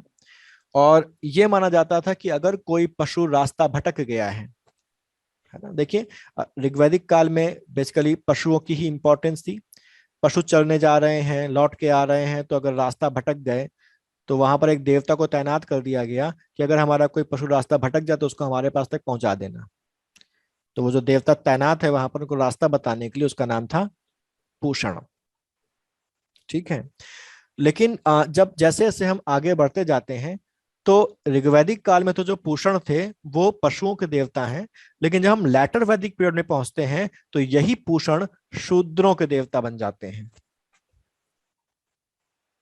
ठीक है, तो पूषण ऋग्वैदिक काल में यानी कि अर्ली वैदिक काल में पशुओं के देवता हैं, लेकिन लेटर वैदिक काल में ये शूद्रों के देवता बन जाते हैं।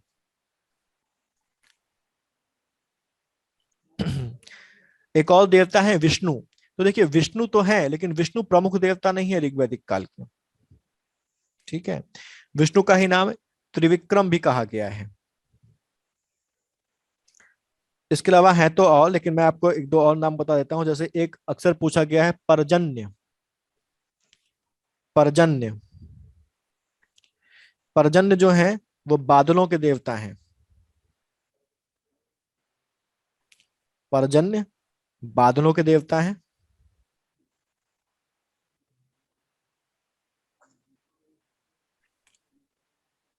अगले हैं मरुत। मरुत, मरुतों की कुल संख्या 36 है। कुल 36 मरुत बताए गए हैं।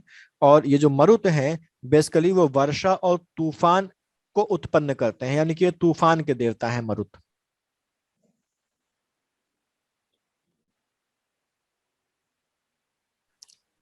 एक और नाम मिलता है अरण्यायनी। अरण्य से बना हुआ है अरण्यायनी। अरण्यायनी है जंगल की देवी। अरण्यायनी है जंगल की देवी।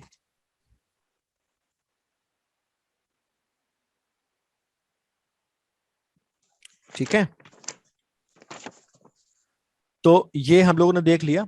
थोड़ा सा और बस देख लेते हैं। ठीक है, तो जैसा मैंने बताया था कि ऋग्वैदिक काल में बेसिकली जो आर्य थे वो सप्त सिंधु एरिया तक सीमित थे, है ना। और जब हम लेटर वैदिक पीरियड में आते हैं तो वो सप्त सिंधु से मूव कर जाते हैं गंगा मैदान तक, यानी कि गंगा यमुना के दोआब तक या गंगा यमुना के मैदान तक ये मूव कर जाते हैं। इनके इस मूवमेंट की जानकारी हमको शतपथ ब्राह्मण में दी गई है। ठीक है, इनके मूवमेंट की जानकारी हमको दी गई है शतपथ ब्राह्मण में। अतुल जी, शतपथ ब्राह्मण जो है वो किसका ब्राह्मण है? जी शतपथ ब्राह्मण जो है सर ये है कृष्ण यजुर्वेद का। अच्छा, शिवम, शिवम सुन रहे हैं? जी सर, जी सर। सही बताया है इन्होंने, अतुल ने? Sorry sir, sorry sorry sir. Sir हाँ। तैत्तिरेय कृष्ण यजुर्वेद का है और शतपथ जो है ये जो शुक्ल यजुर्वेद का। हाँ, शासे शुक्ल शासे शतपथ। ठीक है, शासे शुक्ल और शासे शतपथ, तो शुक्ल यजुर्वेद का ब्राह्मण है शतपथ ब्राह्मण। और शतपथ ब्राह्मण में ही बताया गया है, उल्लेख मिलता है कि ये गंगा यमुना मैदान तक पहुंच गए थे। ठीक है, दूसरी बात यहाँ पर है, जैसे मैंने भी बताया था, कंपैरेटिवली पढ़ते हुए चलेंगे कि जैसे ऋग्वैदिक काल में हमारे पास राजा जो होता था वो जन यानी कि कबीले का शासक होता था।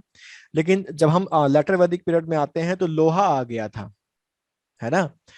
लोहा आ गया था लेटर वैदिक पीरियड में, और लोहे के आने का जो सबसे बड़ा फायदा मिला वो खेती में मिला, कृषि में मिला। हल बन गए, खेती के मजबूत उपकरण बन गए, जिससे कि खेती करने में आसानी होने लगी। और इस वजह से जो कृषि है उसका विकास बहुत ज्यादा हो गया। और जब कृषि का विकास हो गया तो फसल बोने की वजह से, फसल को बोने के बाद काटने की वजह से अब उनके सामने मजबूरी थी कि उनको एक जगह पर रुकना पड़ता था। वो उतना फ्रीली एक जगह से दूसरी जगह नहीं घूम सकते थे, तो वो एक जगह पर अब टिक के रहने लगे। इस टिक के रहने की वजह से अब उनका जो जीवन था उसमें एक स्टेबिलिटी आ गई। और जो उनके कबीले थे या जो उनके ग्राम थे उनका आकार बड़ा होने लगा और धीमे धीमे वो जनपद में बदलने लगे। यानी कि हमारे पास यहाँ पर जनपदों की शुरुआत हो जाती है। और जनपदों की शुरुआत क्यों हुई? क्योंकि खेती यानी कि कृषि का विकास हुआ। तो ऋग्वैदिक काल के बाद यहाँ पर हमारे पास जनपद अस्तित्व में आ गए थे। और क्योंकि अब खेती की इंपॉर्टेंस बढ़ गई, है ना, और खेती के लिए चाहिए जमीन, तो अब जमीन अधिक महत्वपूर्ण हो गई। और वो युद्ध जो पहले जानवरों के लिए, बेसिकली गायों के लिए होते थे, अब वो युद्ध जमीन के लिए होने लगे।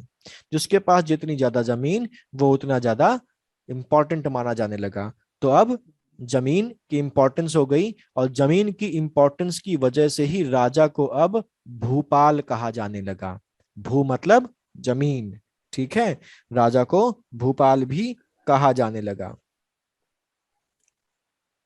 ठीक है, दूसरी बात यह है, मैंने ऋग्वैदिक काल में आपको बताया था कि ऋग्वैदिक काल में राजतंत्र तो था लेकिन राजा का पद वंशानुगत नहीं था। उसका जो निर्वचन था वो समिति करती थी। लेकिन लेटर वैदिक पीरियड में जो राजा का पद था वो अब वंशानुगत हो गया, यानी कि अगला राजा कौन बनेगा? राजा का बेटा राजा बनेगा। ठीक है, राजा को अब क्योंकि जनपद बन गए राजा अपने आप को अब और ज्यादा इंपॉर्टेंस देने की शुरुआत करने लगा, तो राजत्व की अवधारणा यहाँ पर आ गई और उसके लिए दुनिया भर के कर्मकांड शुरू हो गए। अब बहुत ज्यादा पॉम्प एंड शो शुरू हो गया, दिखावा शुरू हो गया, और अब बहुत सारे ऐसे राज्याभिषेक टाइप के जो यज्ञ थे वो यज्ञ शुरू हो गए।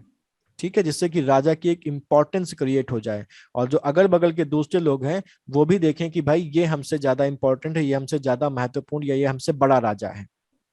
ठीक है, तो इसके लिए हमारे पास राजसूय यज्ञ होने लगे, वाजपेय यज्ञ होने लगे, इस तरीके के हमारे यज्ञ होने लगे। और जो राजा थे वो अपने आप को अलग अलग जो टाइटल्स हैं वो प्रोवाइड करने लगे। ठीक, तो यहाँ पर हमारे पास एक ब्राह्मण है, ऐतरेय ब्राह्मण, और ऐतरेय ब्राह्मण के अलावा एक और ब्राह्मण है, गोपथ ब्राह्मण। इन दोनों ब्राह्मणों में हमें राजाओं के कुछ उपाधियों के नाम और उस उपाधि के द्वारा जो यज्ञ किया जा सकता था उसके नाम यहाँ पर दिए हुए हैं।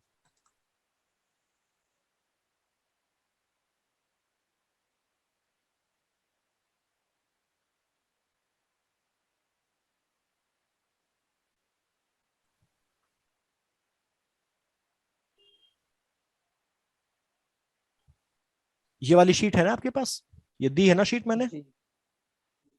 जी सर। हाँ, तो देखिए यहाँ पर हमारे पास इन यज्ञों का और जो राजाओं के टाइटल्स हैं उनका वर्णन, यज्ञ का वर्णन ऐतरेय ब्राह्मण में है और टाइटल्स का जो है वो हमारे पास उसमें है। ठीक है, तो यहाँ पर हमारे पास 5 प्रकार के यज्ञों के नाम हैं। जैसे राजसूय यज्ञ, बेसिकली राजसूय यज्ञ राज्याभिषेक के समय किए जाने वाला यज्ञ था, और राज्याभिषेक के बाद आदमी राजा बन जाता था, तो ये बोला जाता है कि राजसूय यज्ञ करने से कोई भी राजा बन सकता है। ठीक, राजाओं की हमारे पास उपाधियां थी, सम्राट, स्वराट, विराट, सर्वराट। ठीक है, तो वाजपेय यज्ञ होता था, वाजपेय यज्ञ करने वाला सम्राट को अधिकार था कि सम्राट वाजपेय यज्ञ कर सकता है।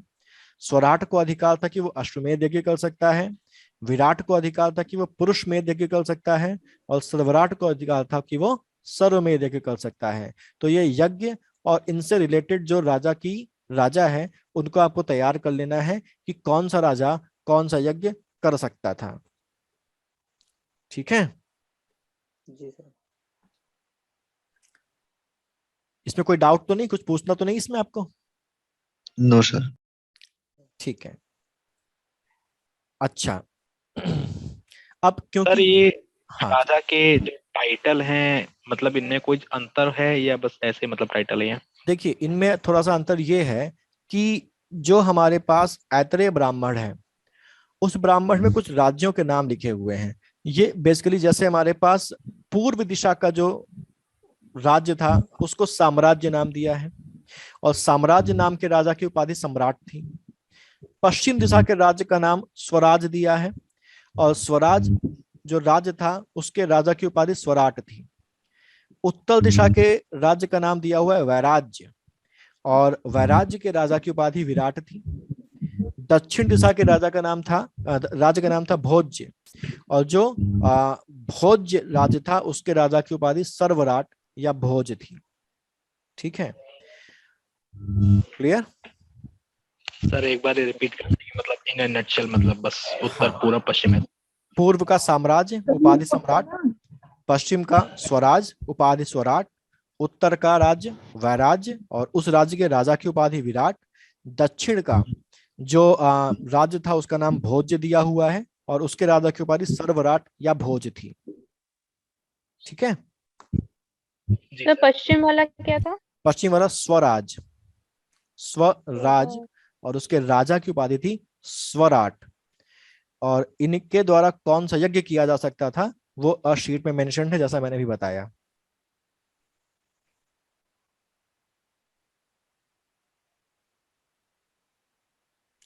ठीक है, अब क्योंकि हमारे पास जो राजा था उसका जो राज्य है वो बड़ा हो रहा है, ठीक है, उसकी जो शक्ति है वो बढ़ गई है, तो अब उसके साथ उसकी सहायता करने के लिए कुछ और ऑफिसर्स जुड़ गए, कुछ और लोग जुड़ गए, कुछ और पदाधिकारी जुड़ गए। इन पदाधिकारियों को रत्निन कहा गया, रत्निन कहा गया, यानी कि राजा के सहायता करने वाले या राजा के काम में सहायता करने वाले व्यक्तियों को रत्निन कहा गया। यजुर्वेद में बेसिकली इनको रत्निन कहा गया है, यजुर्वेद में भी कहा गया है। और शतपथ ब्राह्मण में 12 प्रकार के रत्निनों की सूची मिलती है। कितने रत्नों की सूची मिलती है? 12 प्रकार के। अलग अलग ग्रंथों में अलग अलग मिलती है, किसी में 12 मिलती है, किसी में 16 मिलती है, लेकिन हम शतपथ ब्राह्मण को ध्यान रखें, शतपथ ब्राह्मण में 12 रत्नियों की हमारे पास लिस्ट दी जाती है। ठीक है।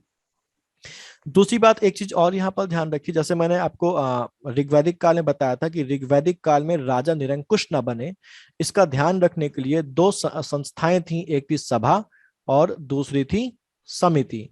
लेकिन जब हम लेटर वैदिक पीरियड में आ जाते हैं तो राजा शक्तिशाली हो गया था, और क्योंकि राजा शक्तिशाली हो गया था तो इस वजह से जो सभा और समिति थी वो थी तो, लेकिन अब वो उतनी ज्यादा इंपॉर्टेंट नहीं थी, उनकी शक्तियां घट गई थी। ठीक है। और मैंने इनके अलावा, सभा और समिति के अलावा, अभी कुछ देर पहले एक और संस्था का नाम आपको बताया था, विदथ। ठीक है। विदथ तो खत्म ही हो गई, यानी कि लेटर वैदिक पीरियड में विदथ का समाप्ति हो गई, विदथ खत्म हो गई। सभा और समिति बची, लेकिन शक्ति उनकी बहुत कम हो गई। ठीक है। समिति की सबसे बड़ी शक्ति तो यही थी कि वो राजा का निर्वाचन करती थी, तो उसकी यही शक्ति खत्म कर दी गई और राजा का पद हो गया वंशानुगत। ठीक है ना। दूसरी बात, मैंने भी बताया कि उत्तर वैदिक काल में जो छोटे छोटे जन थे वो बड़े बड़े जनपद बन गए। कहीं पर 2 जन आपस में मिल गए, कहीं पर 3 जन आपस में मिल गए, कहीं पर एक ही बहुत बड़ा हो गया।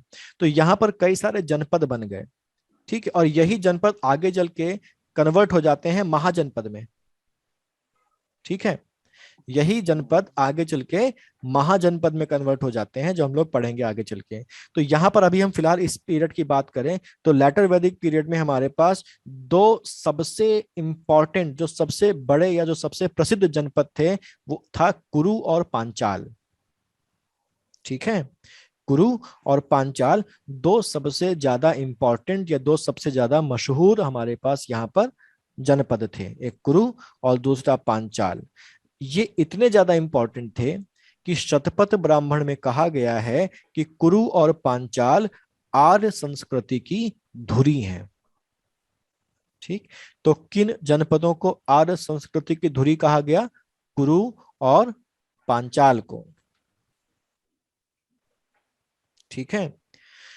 पांचाल ही हमारा उत्तर वैदिक काल का सबसे ज्यादा विकसित राज्य था। तो सबसे ज्यादा इंपॉर्टेंट कुरु और पांचाल, और सबसे ज्यादा विकसित कौन? सबसे ज्यादा विकसित पांचाल। ठीक। साथ ही साथ यहां पर हमें कुछ वैदिक राजाओं के नाम मिलते हैं।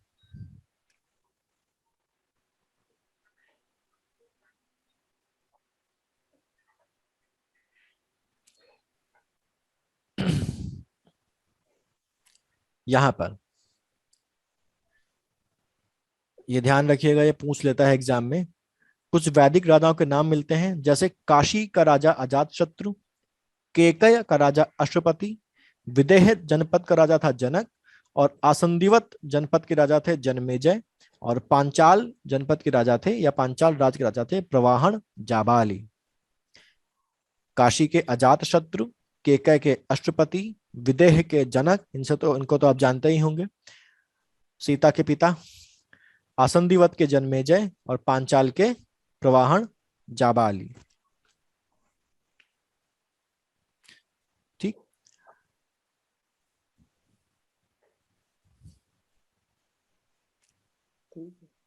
समाज हम लोगों ने डिस्कस कर ही लिया था थोड़ा बहुत, और यहाँ पर महिलाओं का सबऑर्डिनेशन हो गया। बाल विवाह हमारे पास ऋग्वैदिक काल में नहीं होता था, लेकिन लेटर वैदिक काल में बाल विवाह भी शुरू हो गया। विधवा विवाह पर रोक लगा दी गई, स्त्रियों को सबऑर्डिनेट कर दिया गया।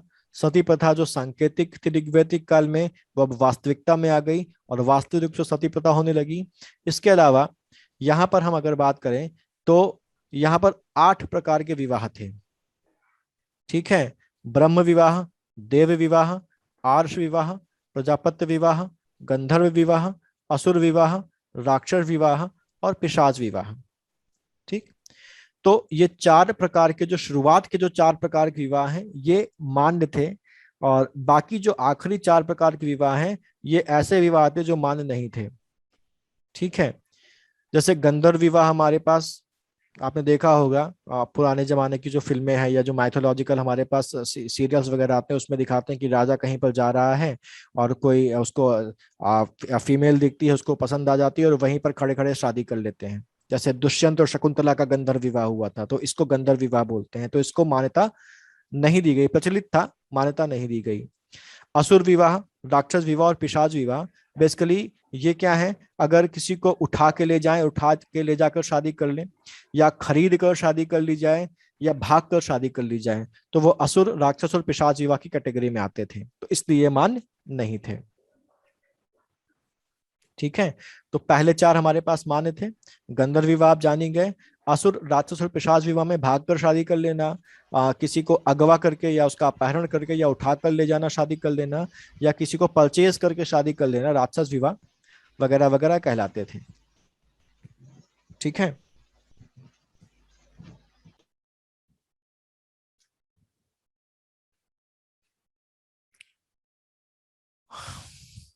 या तो कोई डाउट? No sir. ठीक है, अब देखिए यहाँ पर इसको फाइनलाइज करते हैं। यहाँ पर धर्म की बात अगर करें तो यहाँ पर ऋग्वैदिक काल के बाद यहाँ जो लेटर वैदिक काल आया था, इसमें त्रिमूर्ति को इंपॉर्टेंस दी गई। त्रिमूर्ति में हमारे पास प्रजापति यानी कि ब्रह्मा, रुद्र और विष्णु की उपासना हुई। यहाँ पर हमारे पास कर्म कांड शुरू हो गए, और पहले हमारे पास सिंपल तरीके से पूजा पाठ होता था, यहाँ पर कर्म कांड शुरू हो गए और महंगा पड़ने लगा। ऋग्वैदिक काल में हमारे पास बेसिक था भौतिक उन्नति, पशुओं का, प्रजा का कल्याण, और यहाँ पर हमारे पास आध्यात्मिक उन्नति ऑब्जेक्टिव हो गया कि हमारा परलोक सुधर जाए, या हमको स्वर्ग की प्राप्ति हो, या हमको मोक्ष मिल जाए। ठीक, मैंने बताया था कि टोटल जो वैदिक संहिता है उसमें नदियों की संख्या कितनी बताई गई है? 31, है ना। और ऋग्वेद में नदियों की संख्या कितनी है? 25। तो यहाँ पर कुछ नदियों के वर्तमान नाम और उनके वैदिक नाम है, ये आप लोग को तैयार कर लेने हैं। काबुल यानी कि कुबा उसका वैदिक नाम था, कुर्रम, क्रमु, स्वात, सुवालु, रावी, ये रवि नहीं है, रावी है, परुष्णी, गंडक का नाम था सदानीरा, सतलज का नाम था सतुद्री, झेलम का नाम था वितासा, ब्यास का नाम था विपाशा, चेनाब का नाम था अस्किनी। ऐसे ही गोमती नदी का नाम था गोमल। ये वो गोमती नहीं है जो लखनऊ के पास बहती है, ये जो हम नाम बता रहे हैं गोमती या गोमल नदी का, ये अफगानिस्तान के साइड बहती थी। काबुल, कुनरम और ये स्वात नदी भी उसी एरिया में बहती थी जो आज का अफगानिस्तान या उसके आसपास का एरिया है। ठीक है, ये हम लोग डिस्कस कर ही चुके हैं। ये मैंने आपको बता ही दिया था ऋग्वैदिक ट्राइब्स कौन सी थी, इनका नाम ध्यान रखिएगा क्योंकि पूछ लेता है इनमें से कौन आर्य था और कौन अनार्य था। तो ये तीन थे, अजा, शीघ्र और यच्छ। इनका नेतृत्व भेद ने किया था। ठीक है, ये हम लोग डिस्कस कर चुके हैं। उर्वरा या क्षेत्र हमारे पास खेत को बोलते थे, लांगल हल होता था, वृक बैल था, करीश या शक्कत गोबर की खाद थी, सीता था हल से बनी नालियां, अवध बोलते थे कूप या कुआं को, कीवाश या कीनाश हलवाहा था, उर्दल था अनाज नापने वाला पात्र, पर्जन्य बादल का देवता या बादल को बोलते थे, कृत्तिवासा था चरम धारण करने वाला। इसके अलावा ये एक इंपॉर्टेंट चीज है, प्रमुख दर्शन और उसके रचयिता। ठीक, 6 दर्शन है जिनको हम षड दर्शन के नाम से जानते हैं, सांख्य दर्शन, योग दर्शन, न्याय, पूर्व मीमांसा, उत्तर मीमांसा और वैशेषिक। इनके जो रचयिता हैं उनके नाम लिखे हुए हैं, इनको आपको याद कर लेना है। सांख्य दर्शन के कपिल थे, योग के पतंजलि थे, न्याय के गौतम थे, पूर्व मीमांसा के जैमिनी और बाकी भी ऐसे ही। बृहदारण्यक व छांदोग्योपनिषद में चंडाल को भी यज्ञ का अवशेष पाने का अधिकारी माना गया है। बेसिकली चंडाल हमारे पास होता था वो आदमी जो शमशान में कर्म कांड या लाशों को जलाने का काम करवाता था, उस जमाने में उसको चंडाल बोलते थे। इसके अलावा मैंने भी बताया था कि लेटर वैदिक पीरियड में प्रतिलोम विवाह से उत्पन्न संतान को भी चंडाल कहा जाता था। ठीक है, ऐत्रेय ब्राह्मण में पुत्री को कृपण कहा गया है। शतपथ ब्राह्मण में जल प्रलय का वर्णन है, और यह माना गया है कि व्यवस्थित मनु के समय पर जल आया था प्रलय। शतपथ ब्राह्मण में कृषि की 4 क्रियाओं का वर्णन किया है, जुताई का, बुआई का, कटाई का और मड़ाई का।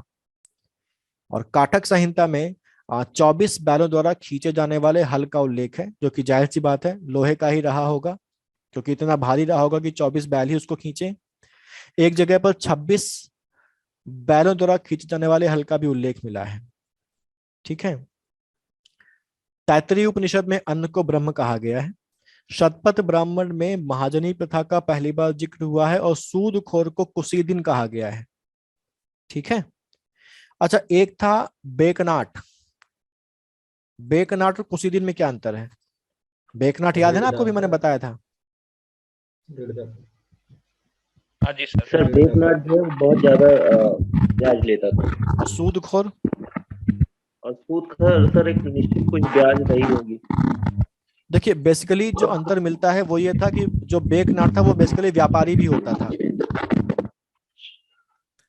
और सूदखोर का मतलब जिसका काम ही केवल पैसा देना और वसूलना और उसमें ब्याज खाना है, जिसका काम ही केवल ब्याज खाना होता है, उसको सूदखोर बोलते हैं और उसको कुसीदिन बोला गया है। ठीक है, ये आप लोग देख लीजिएगा। अच्छा, मुझे 10 मिनट और देंगे ना आप लोग? जी सर, ओके। बस 10 मिनट दे दीजिए, कुछ इंपॉर्टेंट चीजें हैं वो नोट कर लीजिए, बस फिर इसको खत्म कर देते हैं। ठीक है, एग्जाम के लिए इंपॉर्टेंट है, उसको नोट कर लीजिए बस। ठीक, 8-10 लाइनें हैं बस। तो शुरू करें, बस 10 मिनट और।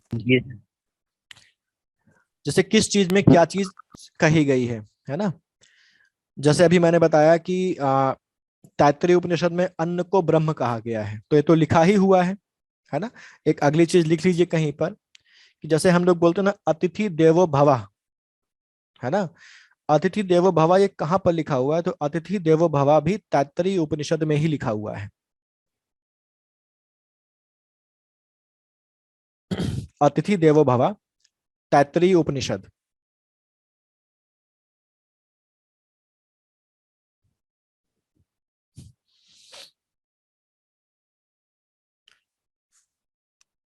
ठीक है, आगे बढ़े, लिख लिया? हाँ जी सर।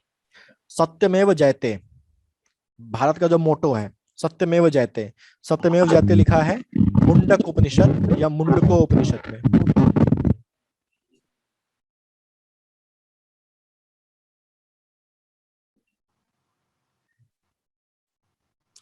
सत्यमेव जयते मुंडक या मुंडको उपनिषद। ध्यान रखिएगा, एग्जाम में कंफ्यूज करेगा। 2 उपनिषद हैं एक जैसे नाम वाले, एक है मुंडकोपनिषद और एक है मांडुक्योपनिषद। अंतर समझ में आ रहा है ना प्रोनाउंसिएशन में? जी सर। एक है मुंडकोपनिषद और एक है मांडुक्योपनिषद। तो ये जो सत्यमेव जयते है ये मांडुक्योपनिषद में नहीं है, बल्कि ये किसमें है? मुंडकोपनिषद या मुंडक उपनिषद में है। ठीक है, ऐसे ही मुंडकोपनिषद में ही जो यज्ञ हैं या जो मंत्र हैं उनकी तुलना टूटी नौका से की गई है। उसमें कहा गया है कि आप लोग यज्ञ करते हैं, मंत्र पढ़ते हैं और ये सोचते हैं कि आप भवसागर को पार कर जाएंगे, तो ये एक टूटी नौका है जिसका सहारा लेके आप भवसागर को पार नहीं कर सकते हैं। किसमें कहा गया है? मुंडक या मुंडकोपनिषद में ही ये बात भी कही गई है। ऐसे ही हमारे पास यम नचिकेता हाँ जी सर रिपीट कर दीजिए सर थोड़ा इसको। यज्ञ की तुलना या मंत्रों की तुलना टूटी हुई नाव से की गई है मुंडक उपनिषद या मुंडकोपनिषद में। जी सर। ठीक, ऐसे ही यम नचिकेता संवाद है। यम नचिकेता संवाद आपका कठोपनिषद में दिया हुआ है। आप लोग जानते हैं यम नचिकेता संवाद क्या है? इसमें सर मृत्यु के बारे में बताया गया है। हाँ, चलिए इसकी डिटेल में कभी चलेंगे बाद में, फिलहाल आज इतना कर लेते हैं। यम नचिकेता संवाद कठोपनिषद में है और हम लोग बोलते हैं अहम ब्रह्मास्मि, है ना? अक्सर सुनने को मिलता है अहम ब्रह्मास्मि, यानी कि मैं ही ब्रह्म हूं। ये जो आपकी सूक्ति है ये बृहदारण्यक उपनिषद में है। अहम ब्रह्मास्मि किसमें है? बृहदारण्यक उपनिषद में है।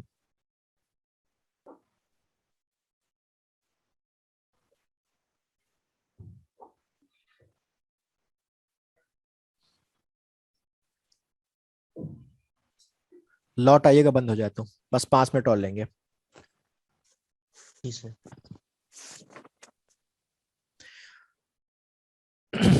दूसरा हमारे पास है, आप लोग अक्सर निबंध वगैरह में लिखा देखते होंगे या लिखते होंगे, सर्वे भवन्तु सुखिनः सर्वे सन्तु निरामया, है ना? ये सूक्ति आप देखते होंगे अक्सर।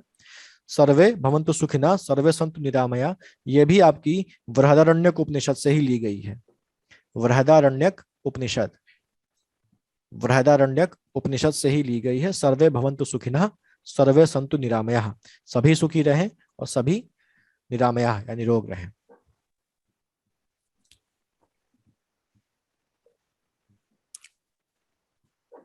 ठीक है। मृत्यु का सर्वप्रथम उल्लेख ऋग्वेद में है। मृत्यु का सर्वप्रथम उल्लेख ऋग्वेद में।